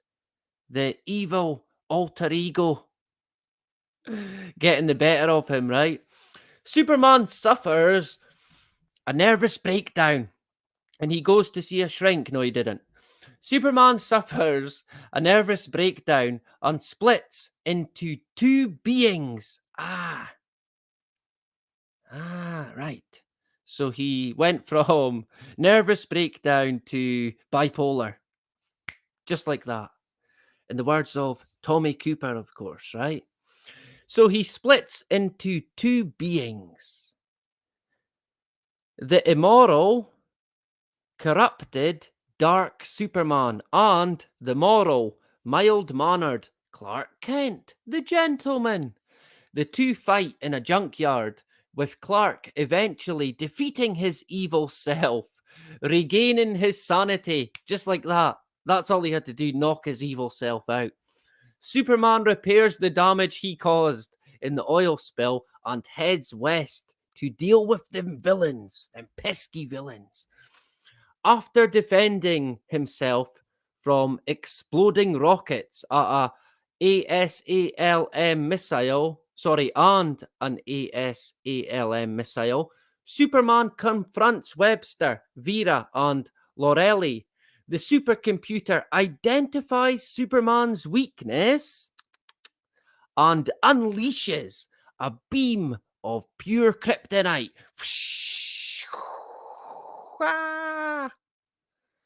So the super duper computer, he had Clark Kent's card marked as soon as he walked in the door. Yep, I've got cigarettes here to take you out, boy. A bit of tar, right? What a computer this is. What a computer. So it unleashed a beam of pure kryptonite. What happened? Is he going to be okay? Don't worry, I think he's going to be all right. Guilt-ridden and horrified by the notion of, quote, going down in history as the man who killed Superman, close quote, Gus destroys the kryptonite ray with a firefighter's axe. Superman escapes, but the computer becomes self-aware. It's got a conscience. Defending itself against Gus's attempts to disable it. Nope, you're not switching me off. Not today. The computer transforms Vera into a cyborg that attacks her brother and Lorelei with beams of energy. Beams of energy that immobilize them. Superman returns with beltric acid which the supercomputer believes is not dangerous, but the intense heat emitted by the supercomputer causes the acid to become volatile. Destroying destroying it. It's late, right? We'll go with that. Superman leaves Webster and his cronies for the authorities, but thanks Gus for saving his life. Thank you. The pair, that was Superman, by the way. The pair fly off. He's here with me. The pair fly off to a coal mine where Superman transforms coal into a diamond for Luna. Come on, Superman, that's a bit unfair, that, right? How can I compete with that? A fucking bit of coal into a diamond. Honestly, giving us a bad name. Going to have words with that guy, Clark Kent. Honestly, showing us up. How can I compete with that? I simply can't. I could give my wife a bit of coal. I could definitely do that. Here's a bit of coal. Look, Superman once changed it into a diamond, so yeah. So where did I get to there? His cronies for saving his life. The pair fly. Gus declines to return to Metropolis, deciding to make a fresh start in West Virginia. Yeah, the new life in West Virginia.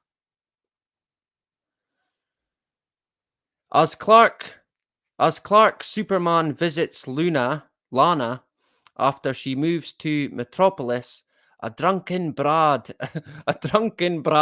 attacks Clark, believing he was proposing to her, but Clark defeats him without revealing his secret identity. That's a bit un-Clark-like. Lana's new job as Perry White's secretary surprises Lois Lane, who returns from her vacation with an article about corruption in Bermuda. Right. And has newfound respect for Clark after reading his story. Before lunch with Luna, Superman restores the Leaning Tower of Pisa and flies into the sunrise for future adventures. Da, da, da, da, da, da, da. Yeah, we know it's Indiana Jones. We think it might be Indiana Jones, right? But we don't know. But quite interesting. Talk of supercomputers all going a bit tits up. Talk of these beams of, I don't know, laser beams, electrical beams, kind of raising an eyebrow, talking about satellites that manipulate the weather. Interesting. So we'll jump from there. Are we still going? We're still going. Good stuff. Rich is in the hood. Good man. Oh, Simon's in the hood. Good to see Simon back again. Look out for the kryptonite or cigarettes, of course. Don't forget. So we'll jump across to what's the next one? Does anybody know? We're going to be late tonight, man. Honest to God. Who can I blame? Surely someone. I might have to not cover the whole lot. Invite, that's the wrong button. Present would be a better idea. Where did I get to there?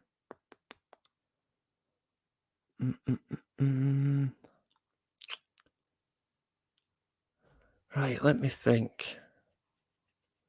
I think it might be that one. Is it? Does anybody know? Yeah. So we're back. That's the wrong one. Is it? Ah, fucking hell. I should have had it in order.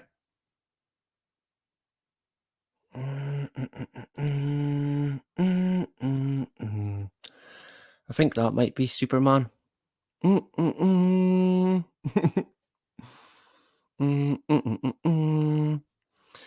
go with that. So the super duper computer. Yeah, if you go to, this is the NCAR website, which is not the one I'm meant to be on, but it is in relation to the supercomputer. And in this one, they do talk of hurricanes. Hint, hint, nudge, nudge. They're talking about the projects here. So climate change in the West and the Arctic. Arctic again. They're going to be modelling on that based on events that have seemingly already happened. Geoengineering, of course. In particular, stratospheric aerosol injection and, of course, sea spray, which is cloud brightening.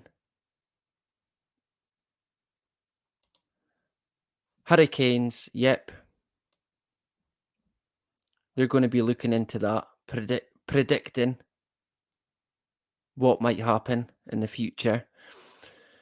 Looking at simulations where they can work out solutions. Hooray! For the coming hurricanes, which are totally natural. Space weather. Space weather. Space weather. What? Space weather. What? Wait a minute, what? Space? What? What is that when it's hailstone and fucking meteorites? Oh no, solar storms, right. Of course, you couldn't have weather in a vacuum, could you? You can certainly have weather in Clovis, Cannon Air Force Base. Space? I'm not so sure. But it's all very fitting because here we are again with another situation that is very fucking dubious when they talk about a super duper solar flare. Ah, run! It's a Carrington event that wiped out a telephone pole in the fucking 1900s. It was terrible. It burnt people to a crisp. Well, it didn't, but with the reaction, you'd think it fucking did. But it didn't.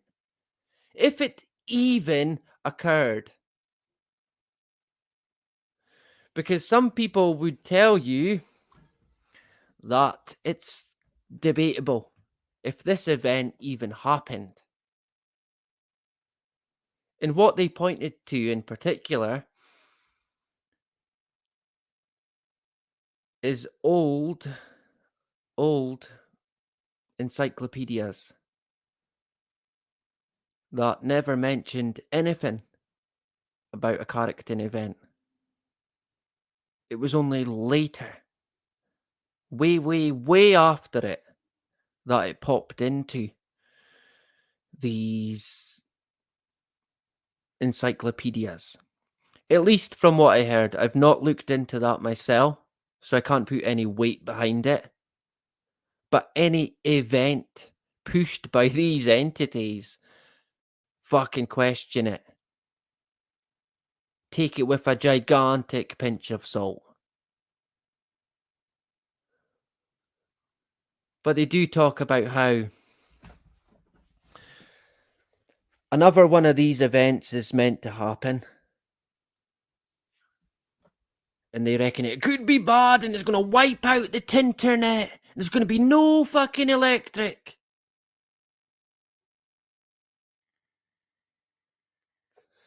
And who's to say any different? Who's going to be able to say that it didn't happen?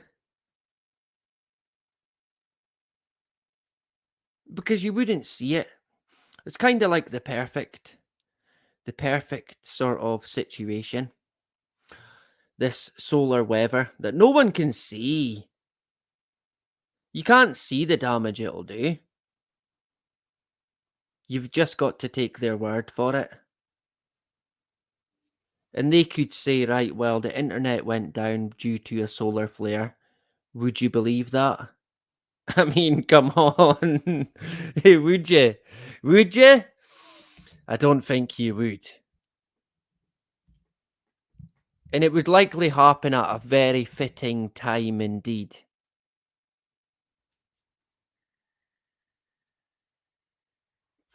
And I get the feeling that it is going to happen.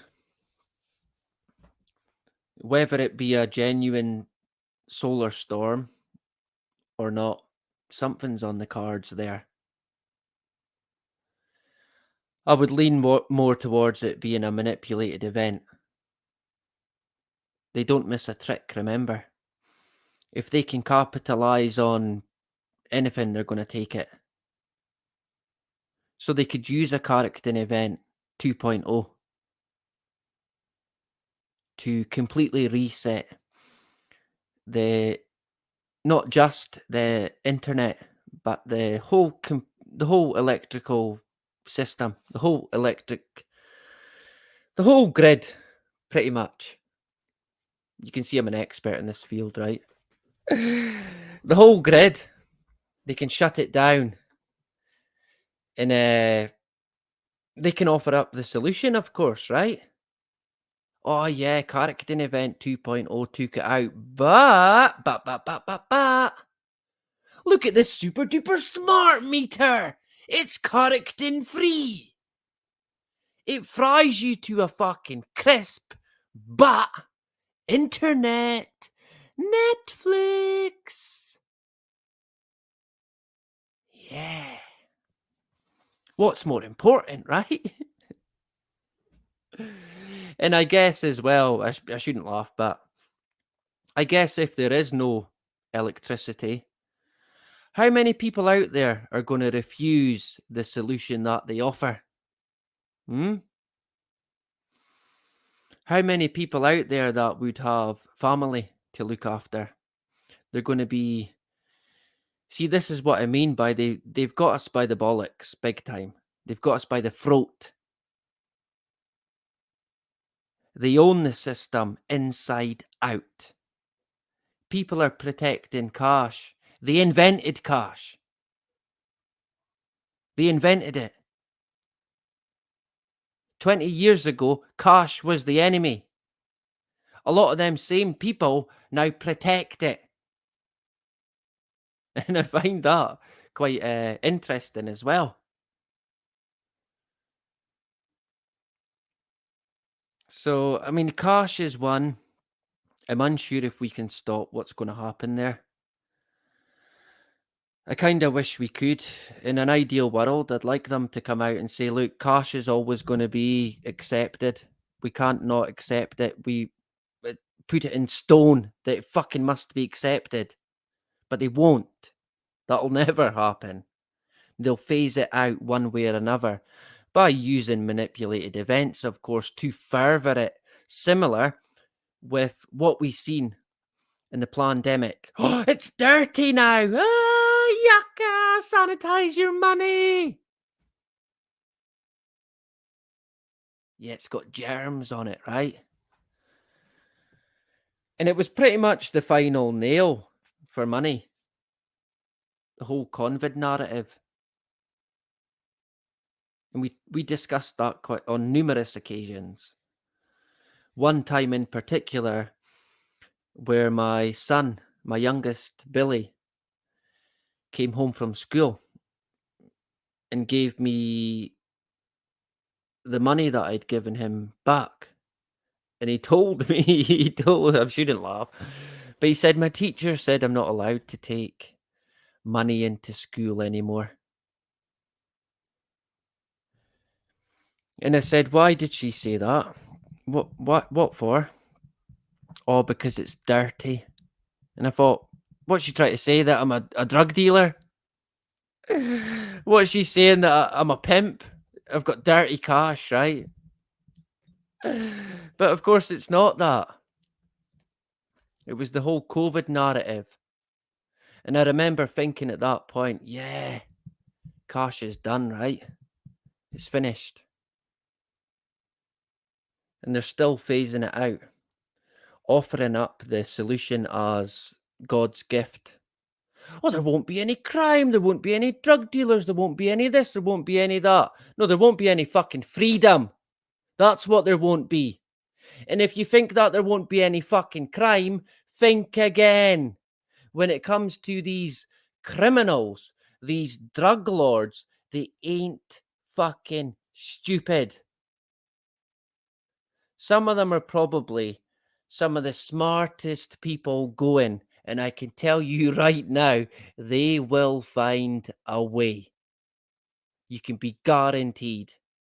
Not only that, they'll have help from the entities they're meant to be fighting against, i.e., your fucking CIAs, your MI5s,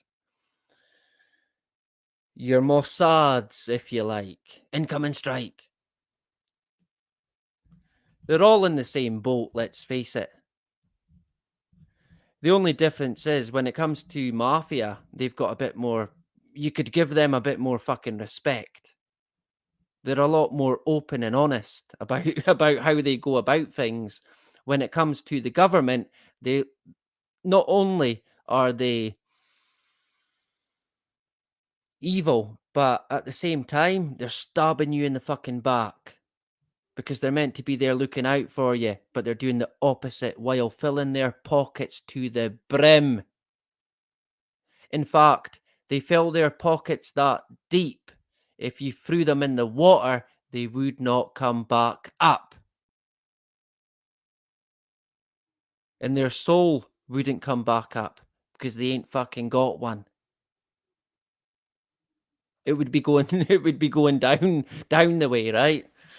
I mean they really annoy me, which is why I stay as much as I can, I stay away from politics as much as I can. Because if it was up to me, honestly, they would, do you know this? They would get one chance and that's it. And they would get, when I, by chance, I mean one chance to say fucking sorry. And then they'd be getting thrown into prison where they belong. And if they're lucky, they might get out. But I would tell them not to hold their breath there. Incoming strike. Incoming knock on the door, right? So yes, space weather. They're going to be looking into that. We're so lucky we've got the supercomputer. Now, I've said this before. Some of you might think, yeah, the dude's a broken record. When it comes to geoengineering, the whole climate agenda, there's one big entity behind it, in my own view, and it is NASA, not a space agency. It's them. So we'll jump to them in particular. We're really running out of time here. Typical, right? Absolutely typical. I was meant to have a break and we didn't. Where was you on that one? Colin, we've missed your break now.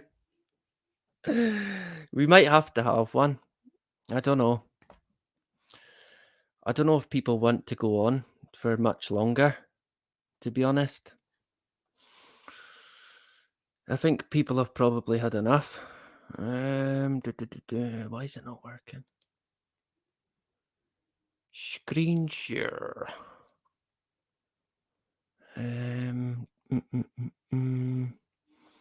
What would it be? Climate. See, this is the problem with me. I'm hopeless. Especially, do you know this when they've got more than two tabs open? Oh man, confused. Confused is not the word. I think that might be it. I need to get DJ to help me. He's the guy with the tabs, right? DJ 10 tabs. He knows how to work it. So this is from the NASA website. Oh, there's greenhouse gases there. Yeah. Oh, bugger. What did I do? I pressed the wrong button. Oh, for God's sake. Honest to God. Oh, what have I done now?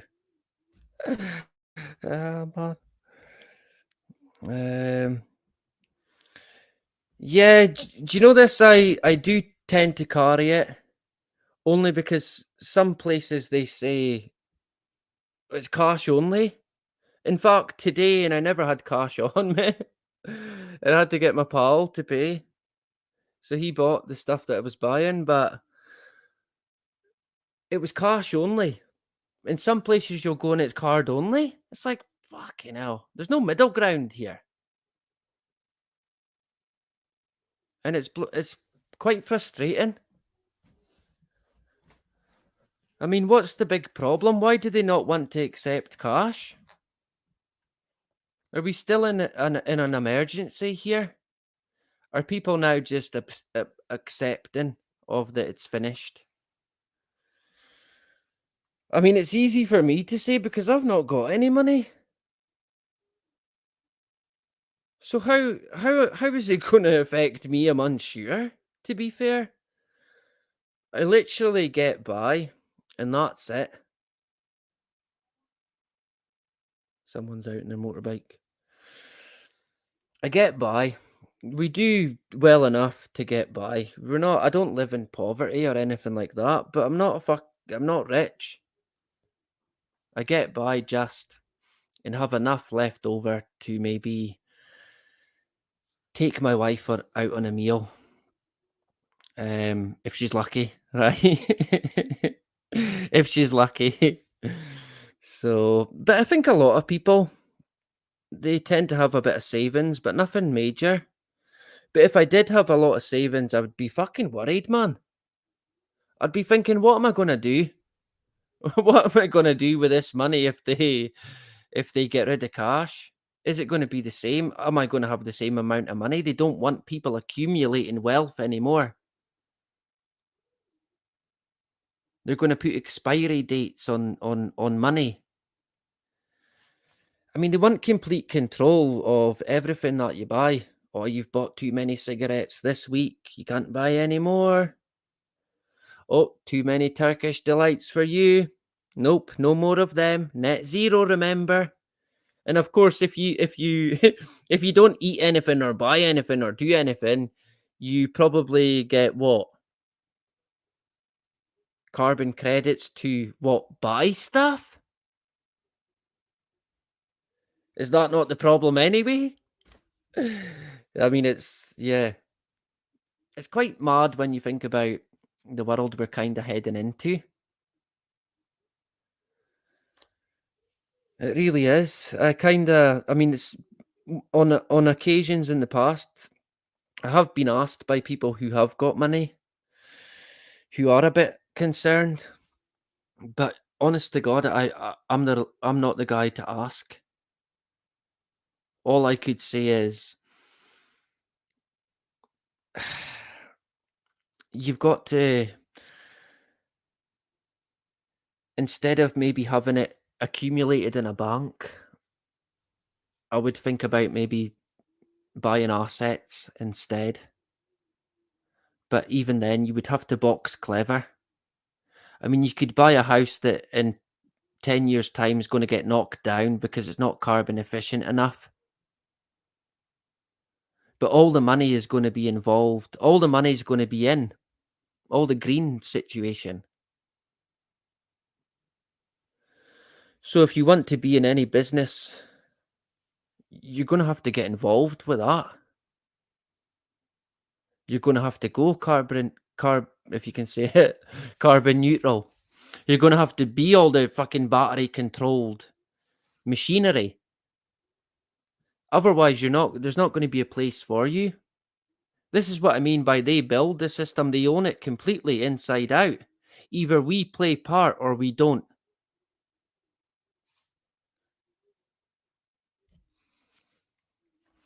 Which is why I guess the guy Woodlander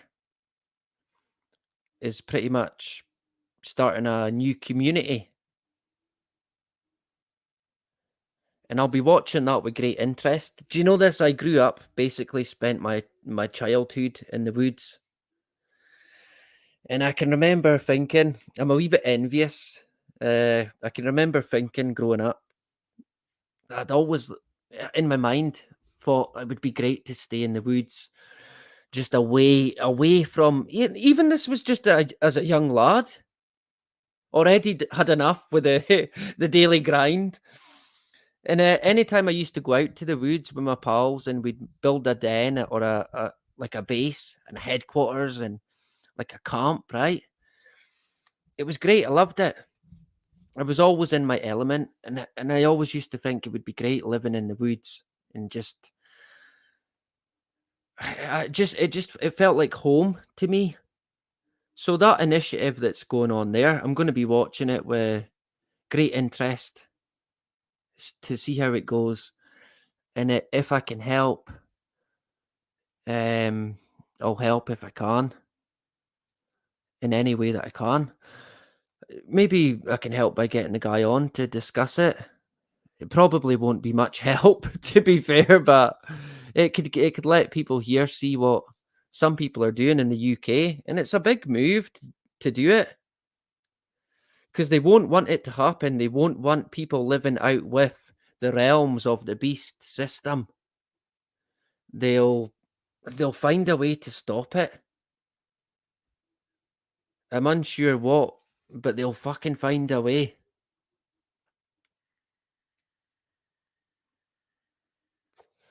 So maybe I'll contact the guy Woodlander, and we'll get him on for a chat. He's a great guy. I spoke to him on Sensum stream that we done, and the guy 42, our Irish brother.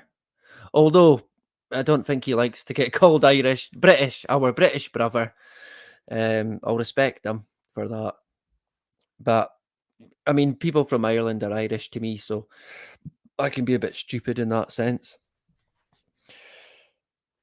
But that was great. I really enjoyed that stream.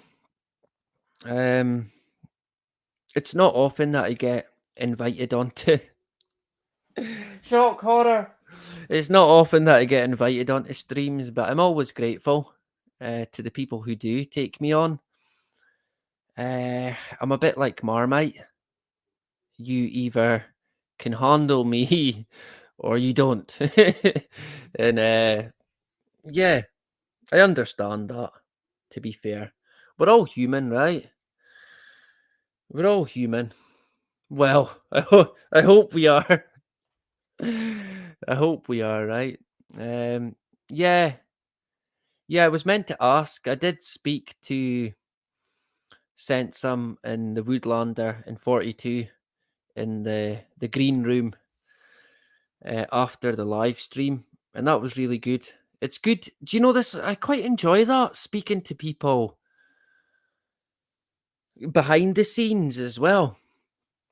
And I think there's something to that where you're kind of doing this and you've got like people on the panel, but it's not being broadcast.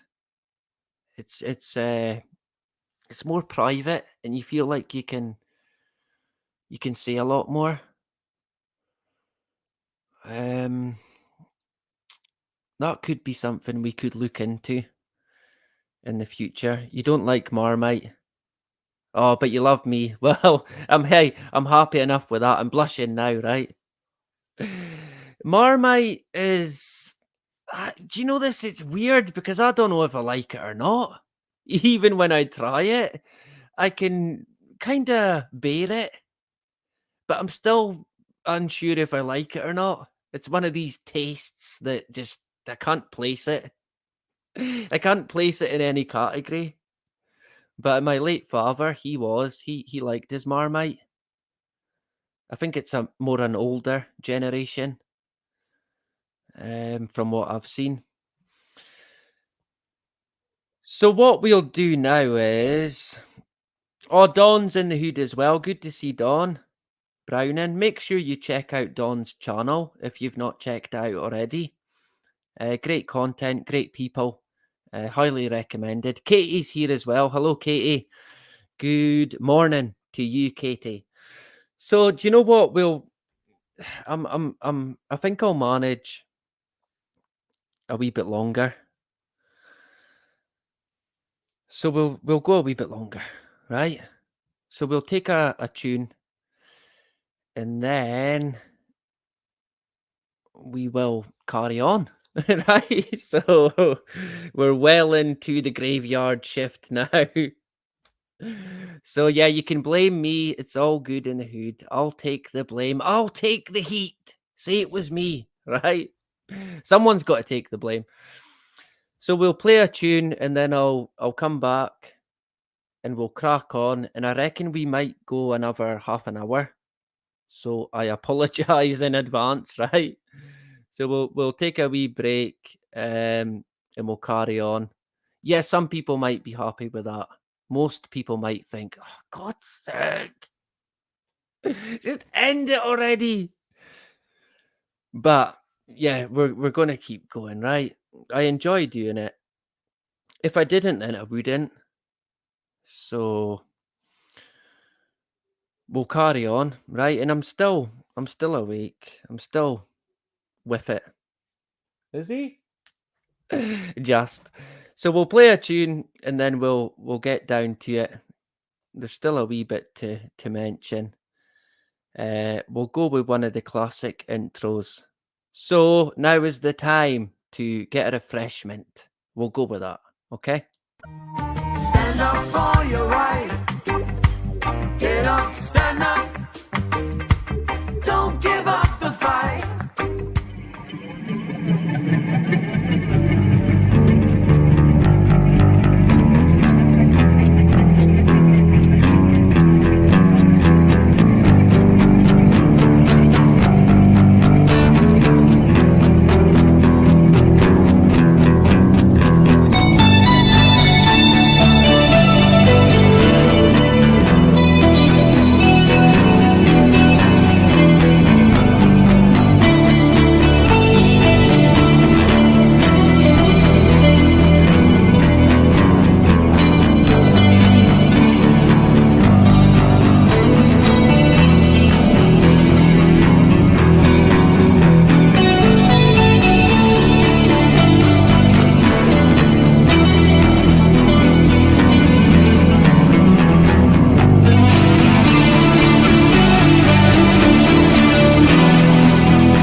The rain. The rain. Right. Well, we haven't learned to control the weather yet, but that's something we can look forward to as tomorrow's challenge. Right. We haven't learned to control the weather yet, but that's something we can look forward to as tomorrow's challenge. Right. Tomorrow's challenge. Right.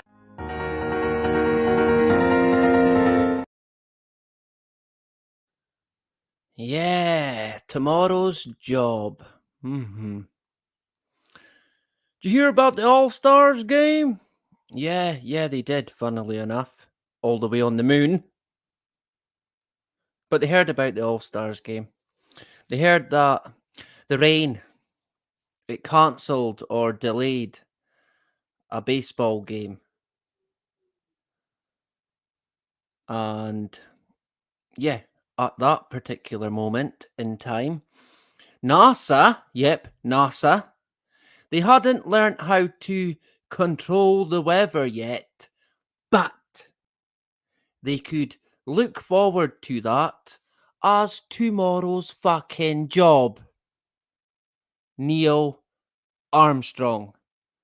Many a truth said in jest. Right there in front of your face, right after the moon landing. The truth in plain sight. Not a space agency. So we're back again. I'm hoping we're back again. Streaky Bacon in the hood as well. Good to see Streaky, our English brother.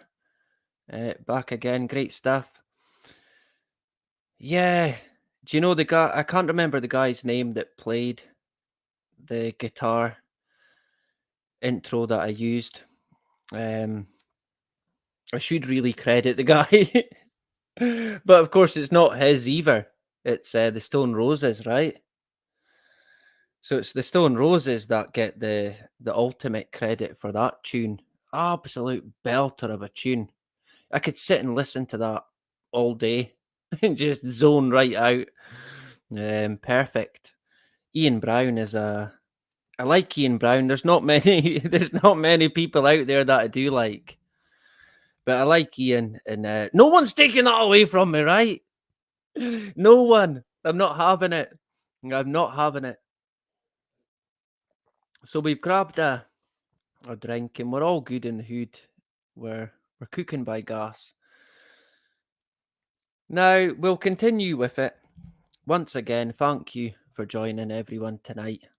We're still rolling. 3 hours in, and we're still going. Right? Fuck me. People are going to be waking up. He's still going. I went to sleep and woke up and had my breakfast, and the guy was still going. There you go, right? Dedication. Absolute dedication.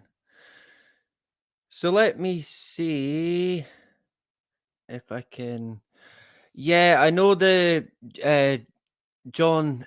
Was it John was the lead for the band Stone Roses, but it was actually a cover that I used by another guy that done a solo, an unknown guy.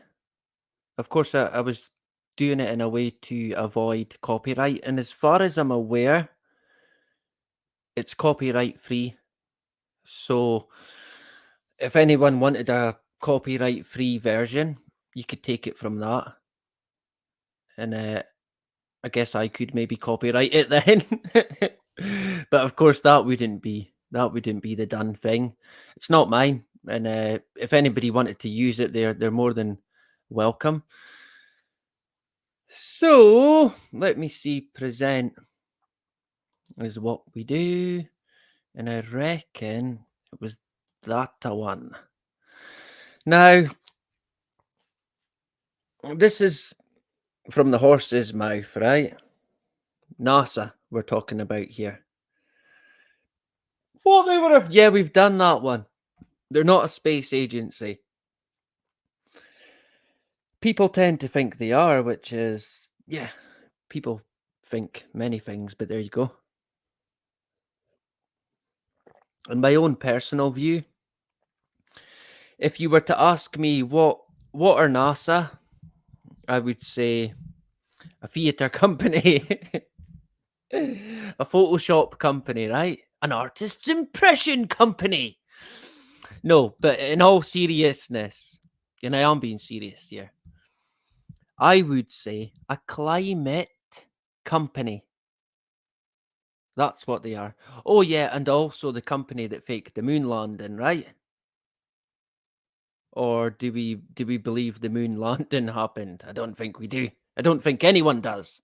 Similar to, did Bin Laden blow up the towers? Well, no one. I don't think anyone buys it. No one buys anything anymore. We've seen through it. Of course, they've always got a kind of guise, if you like, a mask. And they come under these false pretenses every time. And it's nothing but a front. And the true nature of the beast is to an extent hidden, with maybe an emphasis on to an extent. Because when you look deep into, for example, NASA, you see their true colors. You see it. You see where they're going. You see what they do. You can see the key that they hold with the climate data. And of course, another branch of NASA is NOAA, the Atmosphere Company. But it's NASA, right? It's NASA. NASA will call the shots, you can be guaranteed. They're the main figure. And that goes right across the board. Every country in the world, when it comes to climate data, who do they go to? Where do they get it from? It's NOAA or NASA. Every country in the fucking world, even Russia. Even Russia. And of course, Russia's in on the climate game as well.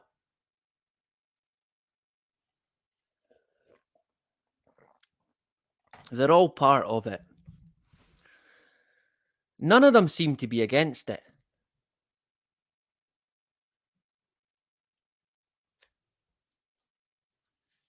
Do you know this? There was a small part of me that kind of hoped that there would have been certain countries in the world that never rolled out the juice. And Russia was kind of one of them, where I thought, maybe they won't. Maybe they are different. Maybe it is different. Maybe they won't bow down and bend over to the complete insanity that was clear as day to see. And if I could see it, anybody could see it. But by fuck, they not only rolled it out, they had their own version of it.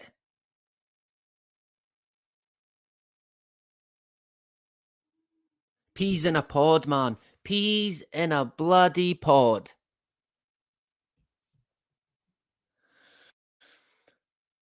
So, what does NASA have to do with global warming? Ain't that a good question? Ain't that an intriguing question? What does NASA have to do with what they call global warming? I wonder. Wouldn't you like to know, eh? Wouldn't you like to know what they really have to do with it? Not what they pretend they have to do with it. Because you could not believe a word that NASA tell you. You can't. You couldn't sit here and pick and choose information. Oh, well, they weren't lying about that, and they're lying about that, but they're not lying about this. No, it won't work like that.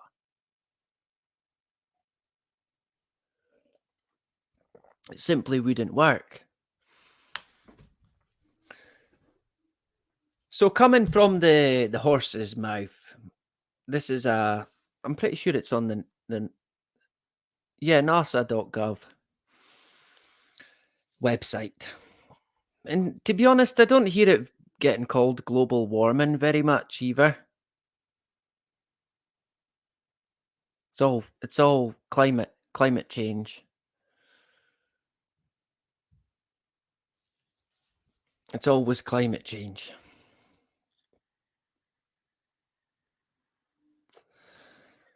And I think when it comes to the media, even Sky News done I don't know if they still do it, but they were running a show every morning dedicated to climate change. It rained in Scotland. There's a drought in Africa. Climate change. At like fucking 7:30 in the morning.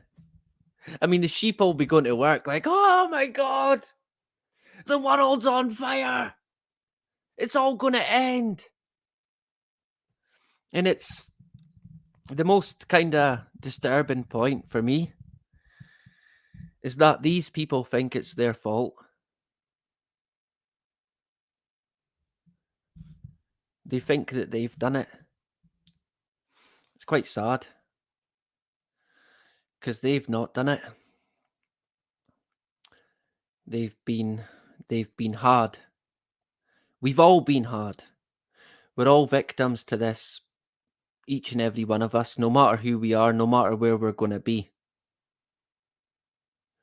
Because when these entities swing their butt,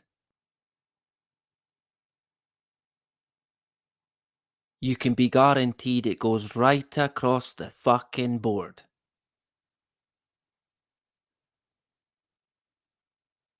And evidence to that is exactly what we just said with the pandemic and the juice.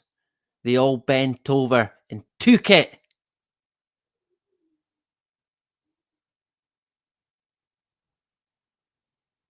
I don't think anybody refused it. And if we remember correctly, I think there was some president who maybe did, but I think he died from the COVID, right? Yeah, of course. Maybe it was a heart attack. But this is what I mean. If you really come up against, if you really step on the toes of the powers that be, the clock will be ticking. They do not fuck about.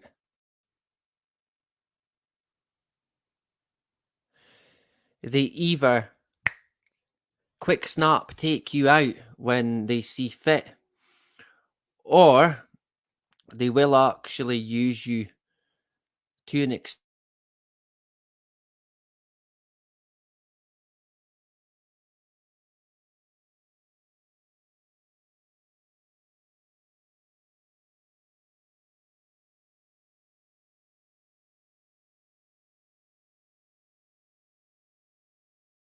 I mean, the Clintons. When it comes to these political entities, they're all peas in a pod. Tony Blair, Clinton, Ted Heath, Bush, Obama, Biden. I mean, honest to God, how do you even begin to explain these people as to what and who they are? Joe Biden, the President of America, the most voted for president in history, that's going to go down as. In history, Joe Biden. How did that happen? How on earth did that happen? I mean, it just couldn't. It just could not happen. And of course, you had the political, the other side, the Trump side, saying, "Well, it's rigged. Yeah, of course it's fucking rigged. The whole system's rigged. But it can't be fixed by working in it.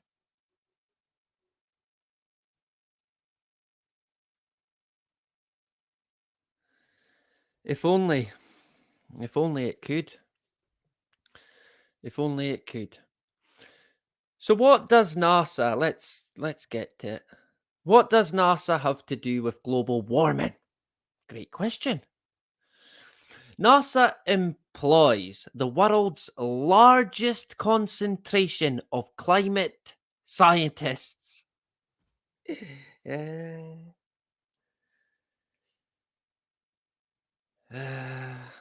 largest concentration of climate scientists in the world. Shock horror. Yeah, right across the board, right? Not just little old America. You're talking global with NASA, right? Of course. NASA's mission. Oh, they're on a mission now. Ah, it's like the new Apollo. It's the new. It's the new Apollo mission. Yeah. But it's nothing to do with space. No, no, no, no, no, no, no. It's climate. Here. On Earth.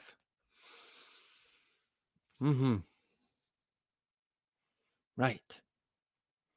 So, more funding, right? Give me all your money for climate change. So, NASA's mission, they're missionaries. We're so lucky. Are we all right for audio? Let me see. Did I see?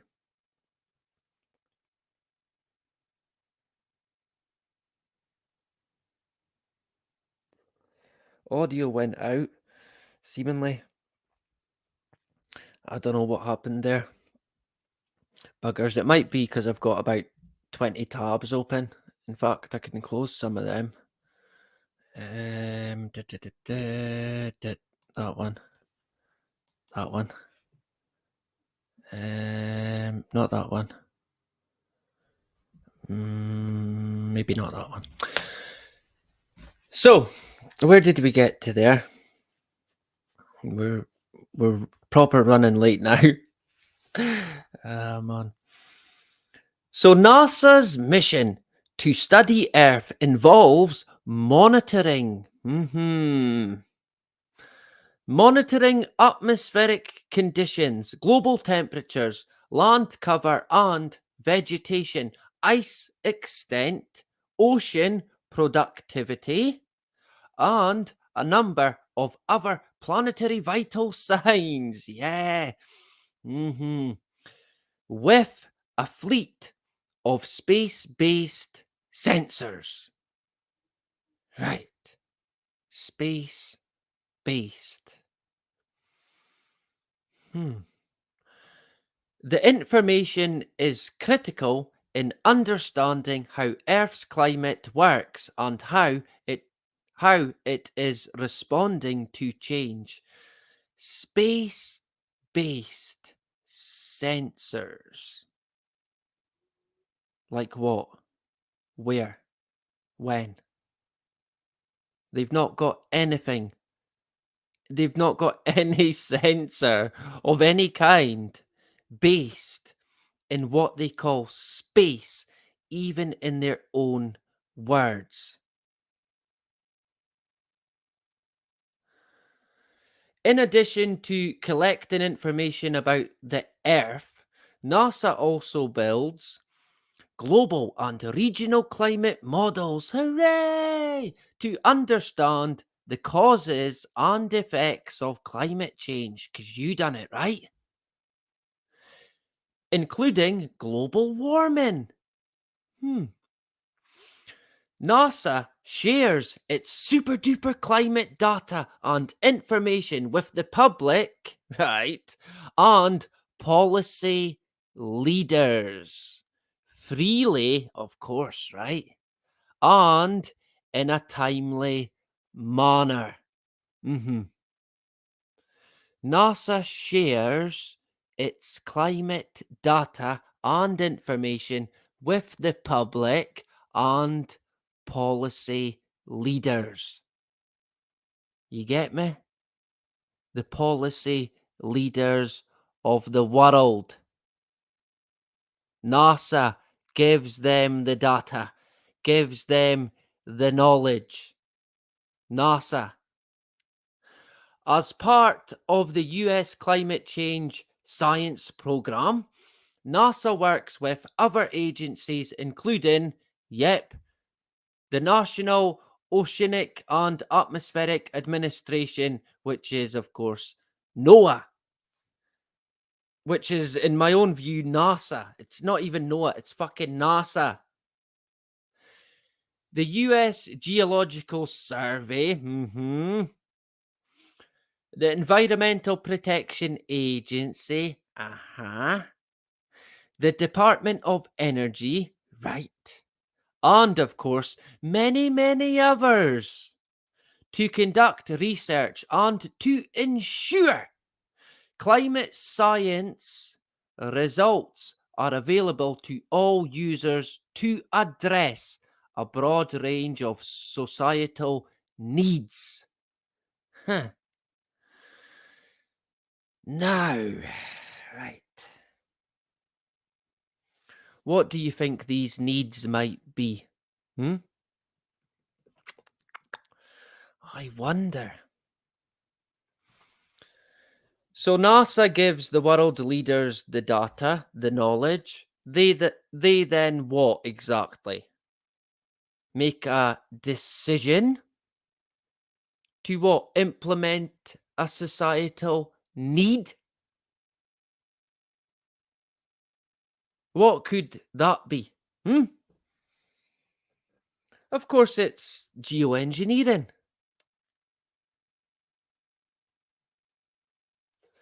That's what the need will be. Mitigation. That's the bottom line here. NASA come up with the data. They give it to every Tom, Dick, and Harry across the fucking NATO stand board and the rest of it.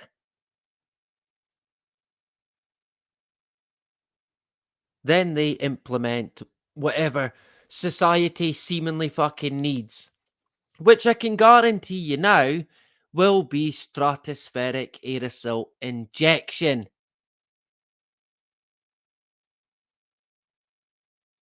And the bullet will be fired by NASA. Shock horror.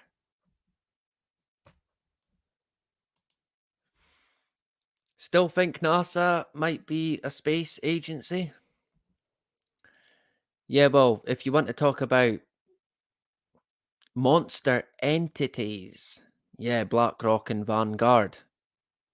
Big time. Simon. Me and Scott's Armour. Scott's mentioned quite a bit about BlackRock in the stream that we done. You might want to check it out. So I'll take you now to the next slide. Get it up. Someone get it up, right? The slide, of course. Stop screen and then present. What was the next one again?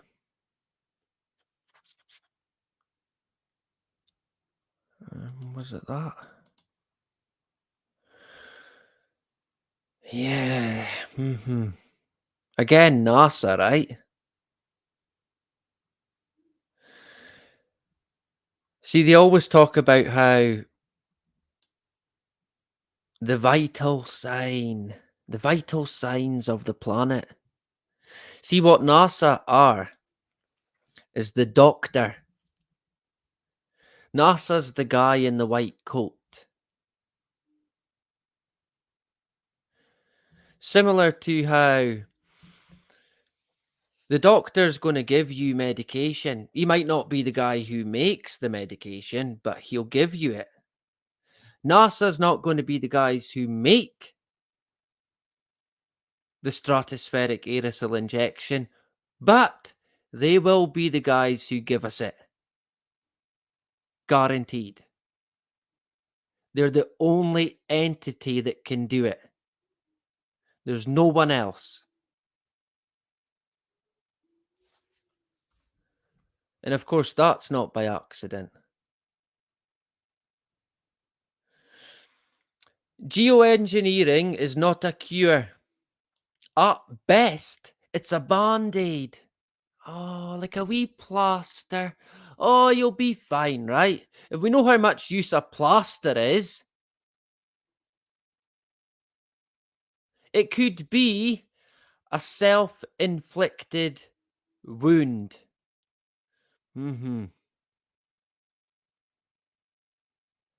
Yeah. And again, phrases like hacking the planet, I don't like it. It does not sit well with me one bit. Who the fuck do they think they are? At what point did we say, yeah, that's a good idea? Remember that time we all got together and decided this was a good idea? And NASA should lead the way because they're so trustworthy. Remember Apollo, Armstrong, Buzz? All them people that couldn't lie? Yeah.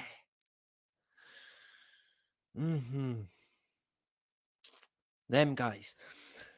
By itself, hacking the climate system won't fix the way society manages the planet. And in fact, it can de-incentivize effective management, make people think, well, actually, if they're doing that, I don't have to do anything now. But of course, that's not how that won't be how it can work. Again, they control the beast. They control it.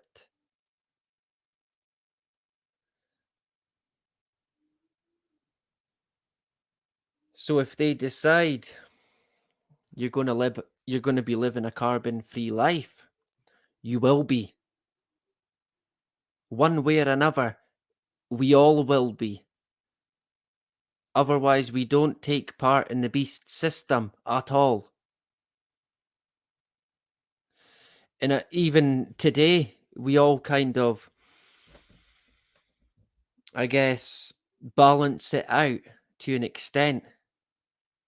An acceptance of certain things. But we still know we live in a tyranny.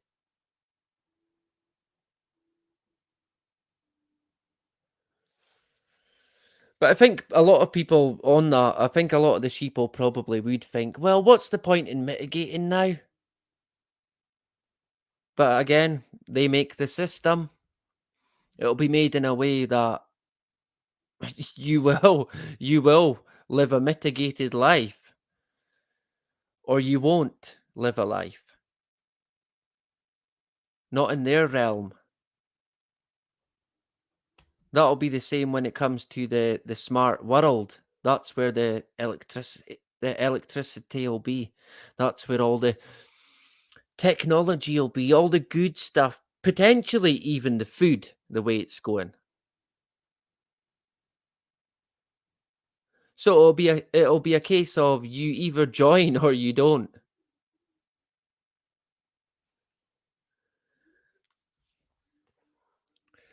So when it comes to initiatives like the Woodlander, yeah, I can see that happening. That's going to happen a lot more. And we called it quite a while ago. We said, look, society is going to split into two. That's exactly what we're seeing. Because people don't want to be part of anybody with half a brain cell doesn't want to be part of it. But they can't leave anything be. The whole lot's getting reset. The whole fucking lot. They don't want us living the lives that we like to live. The things that we like to do. Fuck, they don't even want us communicating with each other. They don't want people loving each other. They don't want people to even get married, reproduce. Nope, they don't want that anymore. Why would they when they've got AI to do it? What is it they call us now? A useless eater. That's what we are to them.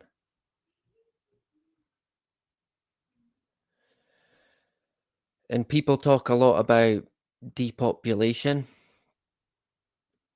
I think they've controlled the population for a lot longer than I might care to imagine. That's kind of old news to them.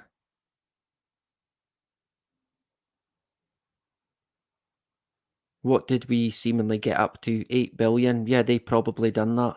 They probably manipulated it to get it to that point, like they're manipulating it now to get it to another point, similar to what a shepherd might do to a herd.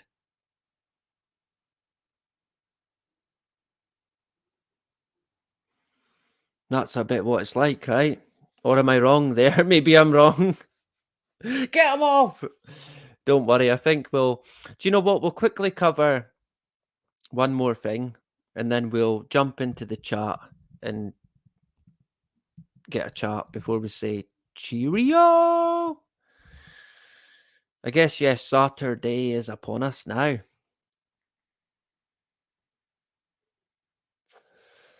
I used to spend a lot of Saturdays out in the pub, especially from about maybe even from 14-year-old. I was getting into the pub, and I can actually remember. I can remember one of the first times I got into a pub when I was out, and I was so delighted. And I walked up to and honestly, I don't know how I had the maybe the drink helped with the confidence, but I walked up to this bar, and a lot of young folk went there, but there was bouncers as well. And I was only 14 at the time, but all my pals and my brothers went uptown, and they were all going out by that time. They were older than me, one of them by 4 years. And I walked up. I can remember looking, and I thought, right, fuck it. I'm gonna I'm gonna go in. I'm gonna go in. And I walked up to the bouncer, and I kind of I knew the guy a wee bit. Well, knew of him. He was actually a Bosnian immigrant. It was a Bosnian family that immigrated here, and to be fair, they what's the word for it? Integrated really well. But it was just one family, a proper family, not a fucking glorified prison of 50 males stuck into a wee town. The insanity of it. This was a proper family taken in. And yeah, they got a bit of stick to begin with. And to be fair, they took it on the chin quite well, but they integrated really well. I actually went to school with one of the guys. And if you spoke to them today, you wouldn't think they were from anywhere else. So when it comes to that sort of immigration like that, I can see, yeah, it does work if you do it in the right way, but if you do it in the wrong way, you're only you're only looking for trouble, right? That's what we've seen. It's not being done in a correct manner. It's being done in a manner that can only create chaos. But I walked up to them, and he's quite a big lad. He had a nickname, Smile. And I walked up to him, and I was like, "Oh, well, just walked in to get in." And he said, "Whoa, how old are you?" And I said, "Oh, I'm 16." And he was like, he laughed, and he said, "Oh, at least you're being honest." and he said, "On you go." And and he let me in. And at the time, I thought you had to be 16 to get in, but you actually had to be 18, and I was only 14, so I wasn't even being honest. But he thought I was being honest, thinking, "Oh, he's only 16." I was only 14, and I remember when I walked into the pub, I seen a lot of people that I knew, and they were like, "How the hell? How did you get in here? Quick, get him a drink, buy him a pint." So that was great. Treated like royalty. I remember people thinking, "How did you get in?" Their faces their faces dropping. That was a good time. I must have been glowing like the sun. Finally getting in beyond the veil, if you like. Great days. Unfortunately, I've lost quite a few friends from that era. Passed away. So I look back on it with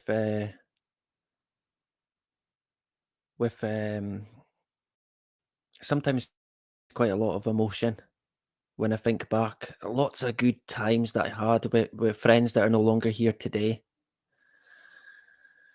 Um, but hey, that's the way of it, right? A lot of the times it's the life you choose, and we know a lot of these things are not good, but society, right? We'll go with that. So I'll take you now quickly to, yeah, mixed emotions. It can be. It can be, yeah. Because I always think about good times that I had, and I think, oh yeah, such and such was there. And then I think, oh well, they're not here today. And staggering, I've said before, the amount of people that have died here before their time is, to be frank, to be quite frank, people probably wouldn't believe it. Honest to God, bloody insane. Viz magazines. I don't get depressed. I wouldn't say that. I'm not sure depression exists, to be honest. Overly down in the dumps. Maybe that's depression. I remember in Still Game, they said, oh, they used to call it sad. People had sad because they were sad, right? But yeah, I don't get depressed. I'm always very grateful for the times that I had with people. I emphasize that. I more feel for, especially one of my he was like my best friend. His mother, I know she suffers still today at losing her son, and that does kind of is a sad thought. But I take a lot of stuff on the chin, and I get on. I've got I've got family to look after, and a lot of the time, no time to dwell. They keep you on your toes. That is for sure. Quite blessed. I've got my three kids and my wonderful wife. We'll go with that, right? They keep me happy. We'll go with that. I want to show you this one if I can share it. Ah, there we go. Present. Mm, mm, mm. One of the biggest things surrounding the whole geoengineering topic is what they call unintended consequences. Where have you heard? Where have you heard that before? They're going to be very, very extremely non-existently rare consequences, right? So I wouldn't say a lot of talk about what they call unintended consequences, but it is there for all to see. So if we go to, I want to expand on it a wee bit.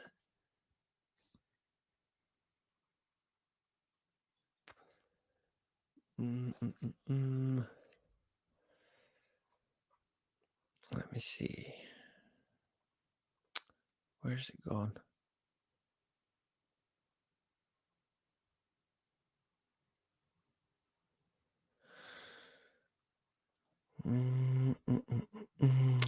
Where is it? It should have been highlighted. It was originally highlighted.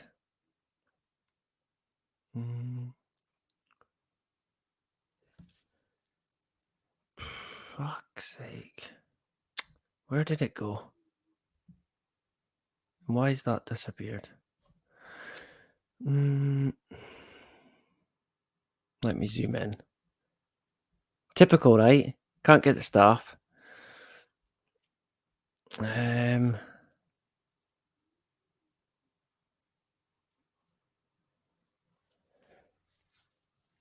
So not only do they talk about unintended consequences,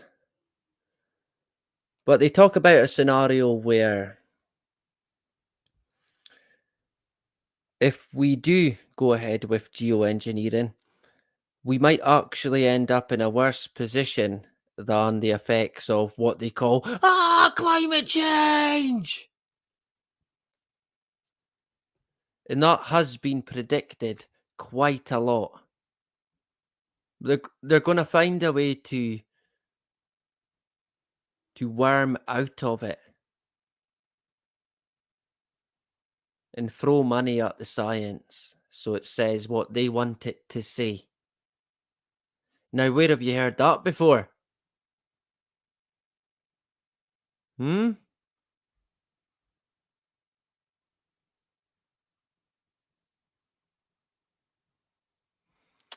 Typical, I can't find the bloody exact bit I'm looking for now.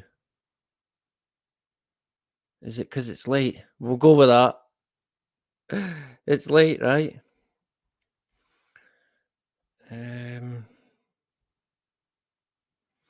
Of course, Harvard University, they're all over it.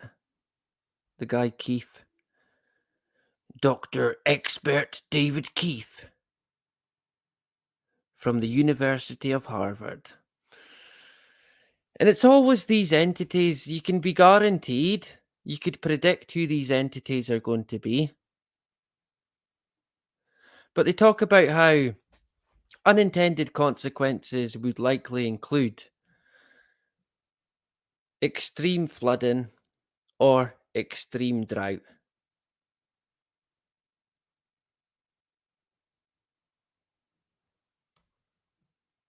Which could then also mean, of course, no food, no crops whatsoever.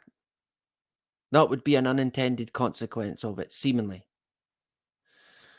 But on top of that, you've got what they call, and we've mentioned this before, a termination shock, which is on top of what they call unintended consequences. That's what they're calling them. So I want to mention the termination shock because I think it's valid. And I think it's fair to bring up how some of you might recall where the other live that I done, we talked about how in the past, let me get a drink. We talked about how in the past, situations or stories or things, if you like, in the sci-fi world, whether it be in a book or a movie, begin to or do mirror or reflect into what we call reality. And we talked about examples of that, and there is many. Now, when it comes to a termination shock and geoengineering, in particular stratospheric aerosol injection, it is indeed in the climate fiction world. Shock horror. In this particular book called Termination Shock,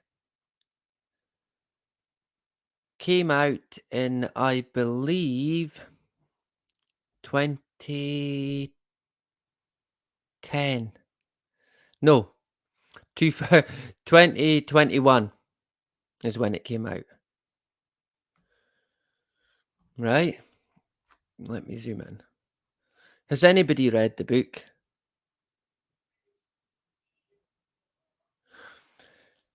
Termination Shock is a science fiction novel by American writer Neil Stevenson.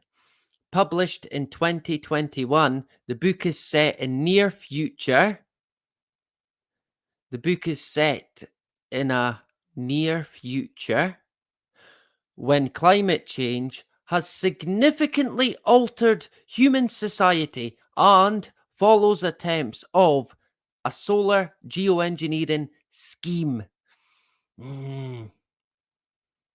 Scheme, all right. The novel focuses on the geopolitical and social consequences of the rogue fix for climate change. The rogue fix. Yeah.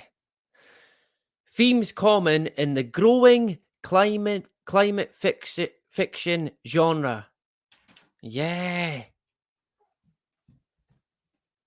The climate fiction. Eh?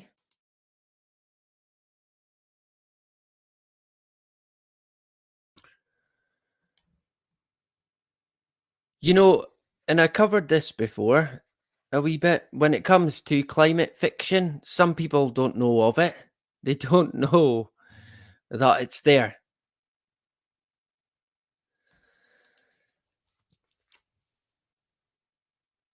So it's a common theme, this geoengineering in what they call climate fiction. What's going on here?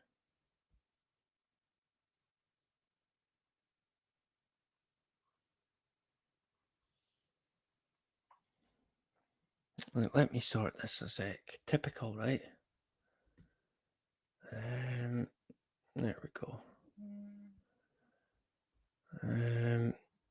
It's my wife. Don't get married, whatever you do.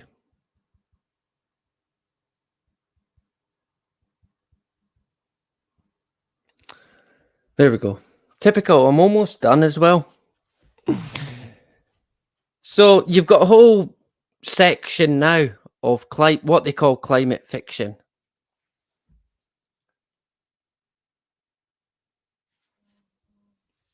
And when it comes to a termination shock, there is a book called Termination Shock. Now, we might review the book, and you might see why. Why does this never bloody work the way I want it to work? Damn you, technology supercomputer!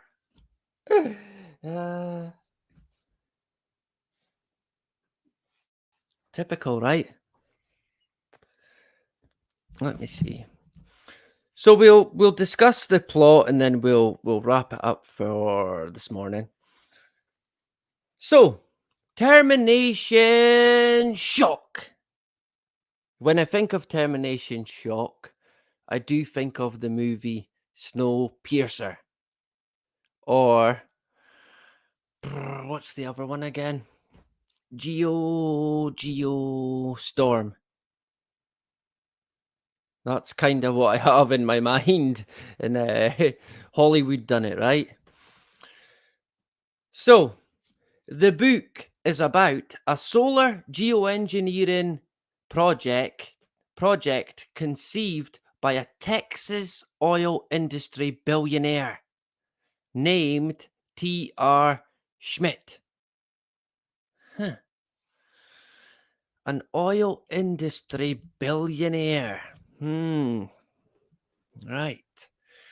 Schmidt builds a launcher on the Texas-Mexico border to fire sulfur into the air, a form of stratospheric aerosol injection intended to cool the planet by reflecting sunlight into space. So send it back, right? Sure. Not amplify it on us, but send it back to space. Right. This technique replicates the effects of, yep, here it goes, volcanic eruptions that inject sulfates into the atmosphere and produce global cooling, such as the 1991 eruption, remember? It's the go-to. They always mention it. Without fail, man. It's boring. Schmidt's plan has uneven effects. Helping low-lying areas such as the Netherlands, Venice, and the Maldives, but threatening the Punjab with drought.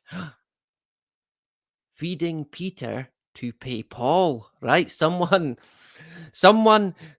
bugger is to lose out no matter what.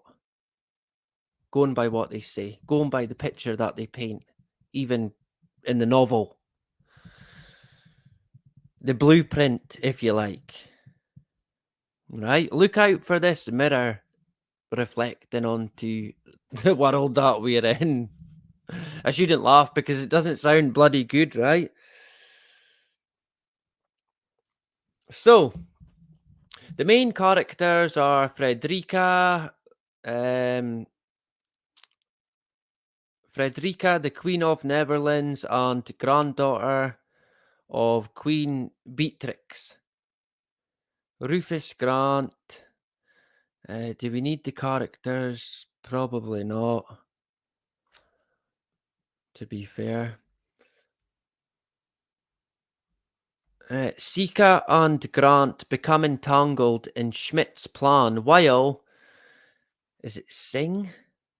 Singh travels to the line of actual control on the China-India border, where Chinese and Indian volunteers fight each other using non-lethal martial arts. It's an old-time square go on the line of actual control, right? No guns or knives, just straight out square go. I like the sound of that. Just a proper fight, right? That should be how war is fought. Let's face it. Right, you get 10 of your hardest guys. I'll get 10 of mine. And we'll go and fight on the battlefield at Culloden. Winner takes all. Bare knuckle. Fist fight. No weapons. That would sort it out, right? Ukraine and Russia. Put them in the octagon. So, where did I get to there? Non-lethal martial arts. Singh becomes a world-famous hero after several dramatic and well-promoted victories. But is felled by Chinese directed energy weapons.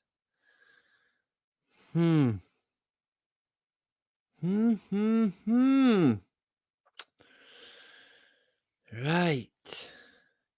Meanwhile, the Chinese government observes Schmidt's geoengineering efforts and engages in advanced psychological warfare. Cyber warfare and deadly tsunami bombs to shift European governments towards a pro-geoengineering stance. Yeah, a bit like events that will sharpen the minds of the masses. Interesting. This also results in Saskia abdicating her throne for her daughter, after which she joins the growing consortium of smaller pro-geoengineering nations as the Queen of the Never World. As the Queen of the New World. The Never World. Ain't that interesting, right? What do people make of that? Strange. I don't know. Seems a bit dodgy, like. It seems a bit strange. My gut doesn't sit well with it. It really doesn't. I don't like it. In the climax of the book, Singh is sent with a team of drones on a covert mission by India. Thought he was going to say NASA there. He's sent on a covert mission by India with a team of drones whose monsoons were delayed by Schmidt's geoengineering campaign to destroy the Texas launcher. He is frauded by Rufus, who takes action, largely to protect Saskia. Are we going with that? I am hopeless with names, man. Who is hiding in the launcher's subterranean shaft. Right. The book's title refers to the idea that once a solar geoengineering scheme begins, abruptly stopping it would result in rapid warming, called a termination shock.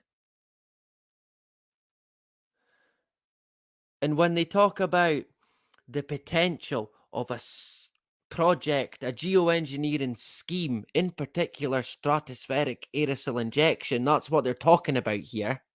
They're not talking about mirrors in the fucking sky. When they talk about it abruptly stopping, they list several things that might cause it. Many of listed things happening right now. So you could be guaranteed there would be a termination shock. Guarantee.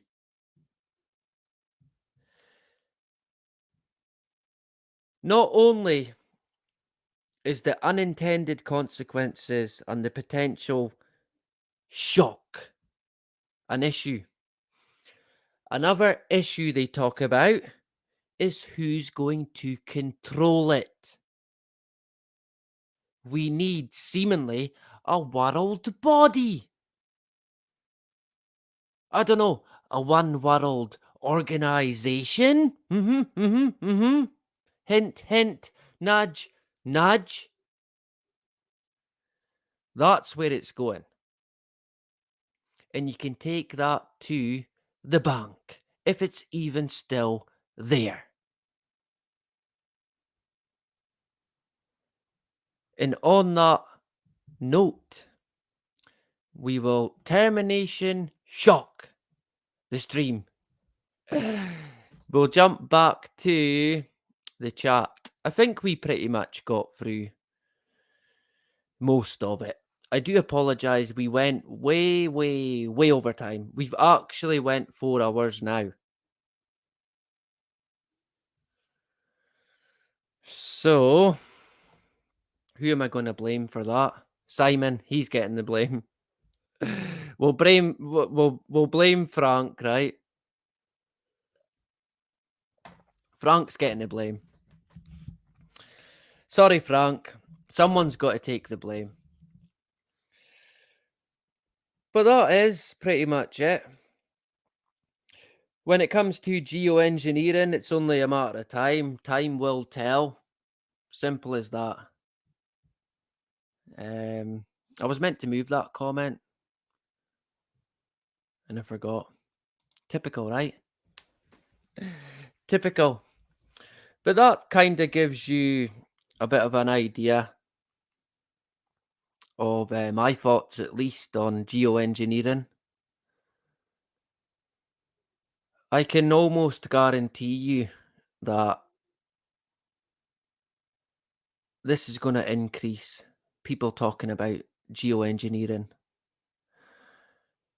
to an extent where certain content creators you'll see talking about it who never talked about it before. Now, I mean, that could be for personal reasons that they want to talk about something that is going to be happening of recent, because I can tell you now, it will be big. They even talk about this becoming a political standing point that would probably win or lose an election.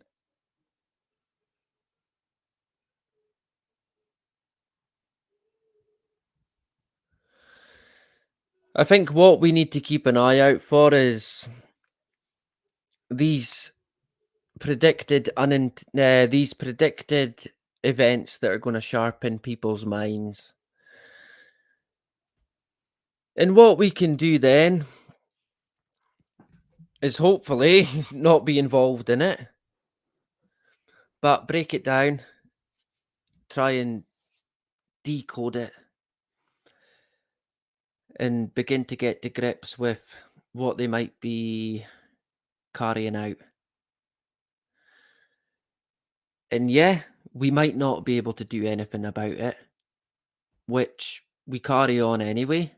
We keep our heads high, but we don't give up hope in the hope that we might actually be able to do something about it. We won't let that go. I'm not letting it go. I won't let anybody let it go. No matter what they do, no matter what card they pull, no matter how much blackmail, bribes, bullying they can fucking ram it. We will not bend. We will not break. It ain't happening. So, keep your head up. Keep your head high. You've made it this far. This far. Think about it. You're a warrior. Steel man. The man of steel ain't got a look in. And we keep going. Remember, people are watching. People look up to you. You might not even know that they do. They do. I can guarantee you that. So you've got to stay strong. We keep our heads high. And like I always say, we never, ever live in fear. Not for one split second. It will not happen. And you don't let anybody get in your way. Nobody. No matter who they think they are. Don't let it happen. So we'll say cheerio. Good to see Frank in the hood. Frank, the information tank. That should be Frank's name. We've got to get Frank to change it to Frank, the information tank O'Brien or O'Brien. I'm always unsure. I should know by now, right? We've known each other now quite a while. It's mad, really. That we're going on, 4 years this year. And it's the time's flown. Mental when you think about it. Good to see Simon as well. A pleasure to see you tonight, brother. I hope you're well. It's a duck. A pleasure as always. Thank you very much for engaging tonight. Streaky Bacon, a pleasure to see you, brother. I hope you're doing well. I hope you have a good weekend. Rob in the hood, good to see Robert. Hopefully catch you about, Robert. Likely I'll be back. I think I'm on the Facebook Live tomorrow with Alex.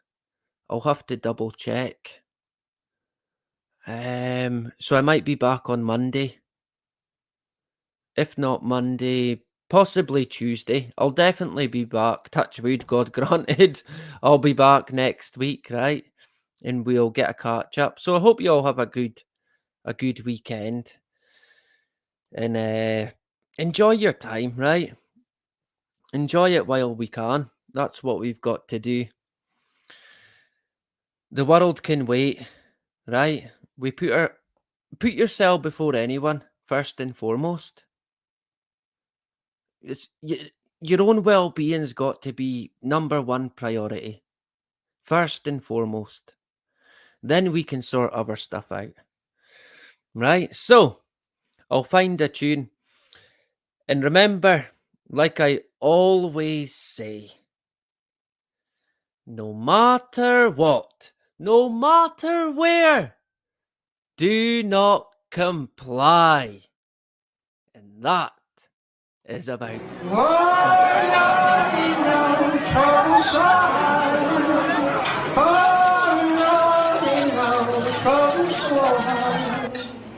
Don't nobody know my troubles but God. Don't nobody know my troubles but God. Oh Lord, they know trouble so hard. Oh Lord, they know trouble so hard. Don't nobody know my troubles but God. Don't nobody know my troubles but God. Yes, I went down the other day. My soul was happy because she told me. I went down the other day. My soul was happy because she told me. Oh Lord, and now trouble so hard. Oh Lord, and now trouble so hard. Don't nobody know my troubles but God. Don't nobody know my troubles but God. And I went up that hill again today. My soul was happy, good to stay on me. But I went to my room and did stay long. Looked at the bed and my brother was there. Oh Lord, you know trouble so hard.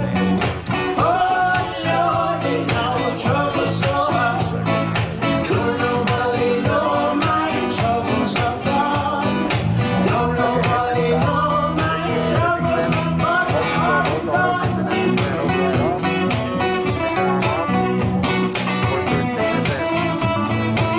We copy it down, Eagle. Distance, tranquility base here. The Eagle has landed. Rocket 20, tranquility. We copy on the